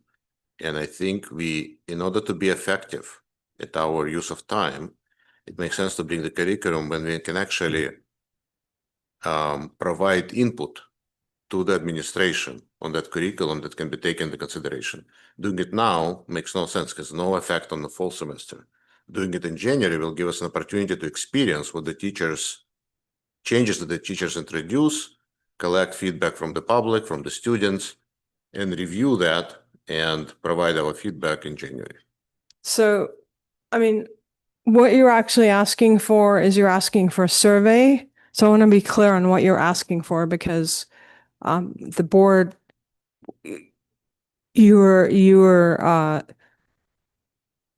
so you're asking for a survey. What else are you asking for? I want to be clear on what you're asking for because I'm asking for the curriculum to be published, which includes assessments and materials.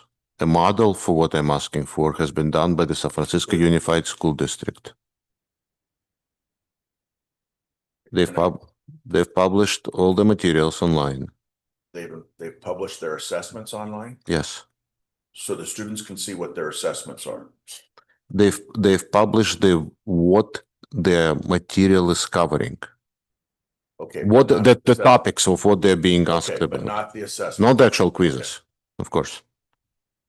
The materials that we have seen, as we discussed ethnic studies, that were presented by the parents, by the students, we got those materials. That is what needs to be attached to this line item, in my opinion. That's curriculum. That's the coursework. That's what the teachers are using. So I understand that this is, for whatever reason, is complicated. If it is, take the time, publish it. We can review it in January. We will allow the public to provide feedback on what if they find anything controversial, if they want to include any discussion on it as a result of running that as a semester-long course. That gives us time to incorporate that feedback into changes that we can make for the fall of 27. Not going to happen in the spring of 27, of course. It will at least happen for the fall of 27. So you want to bring back the revised course of study with all of the curriculum in January to be voted on by the board. Correct. And the consensus of the board on that one is? I feel like I already voted for it, so yeah, I Yeah, can vote for it again, I suppose, but. Okay, so we can, under the current board policy, we'll wait until a new board is, can wait until after November and bring that back up. okay. All right. Does anyone else have any? Or unless the other board policy is approved, then it will be brought up again. Okay. Does anyone have any? Are we ready to move on? All right, let's move on to communication/correspondence. Nothing, but I do have a question after we get to the legislative update. Okay, legislative update. No, nothing to update in terms of the legislature, I believe. Nothing to update there. Okay, so the next meeting is June 15th, 2026. Next week at the district office boardroom. Okay, so now we're going to resume closed session.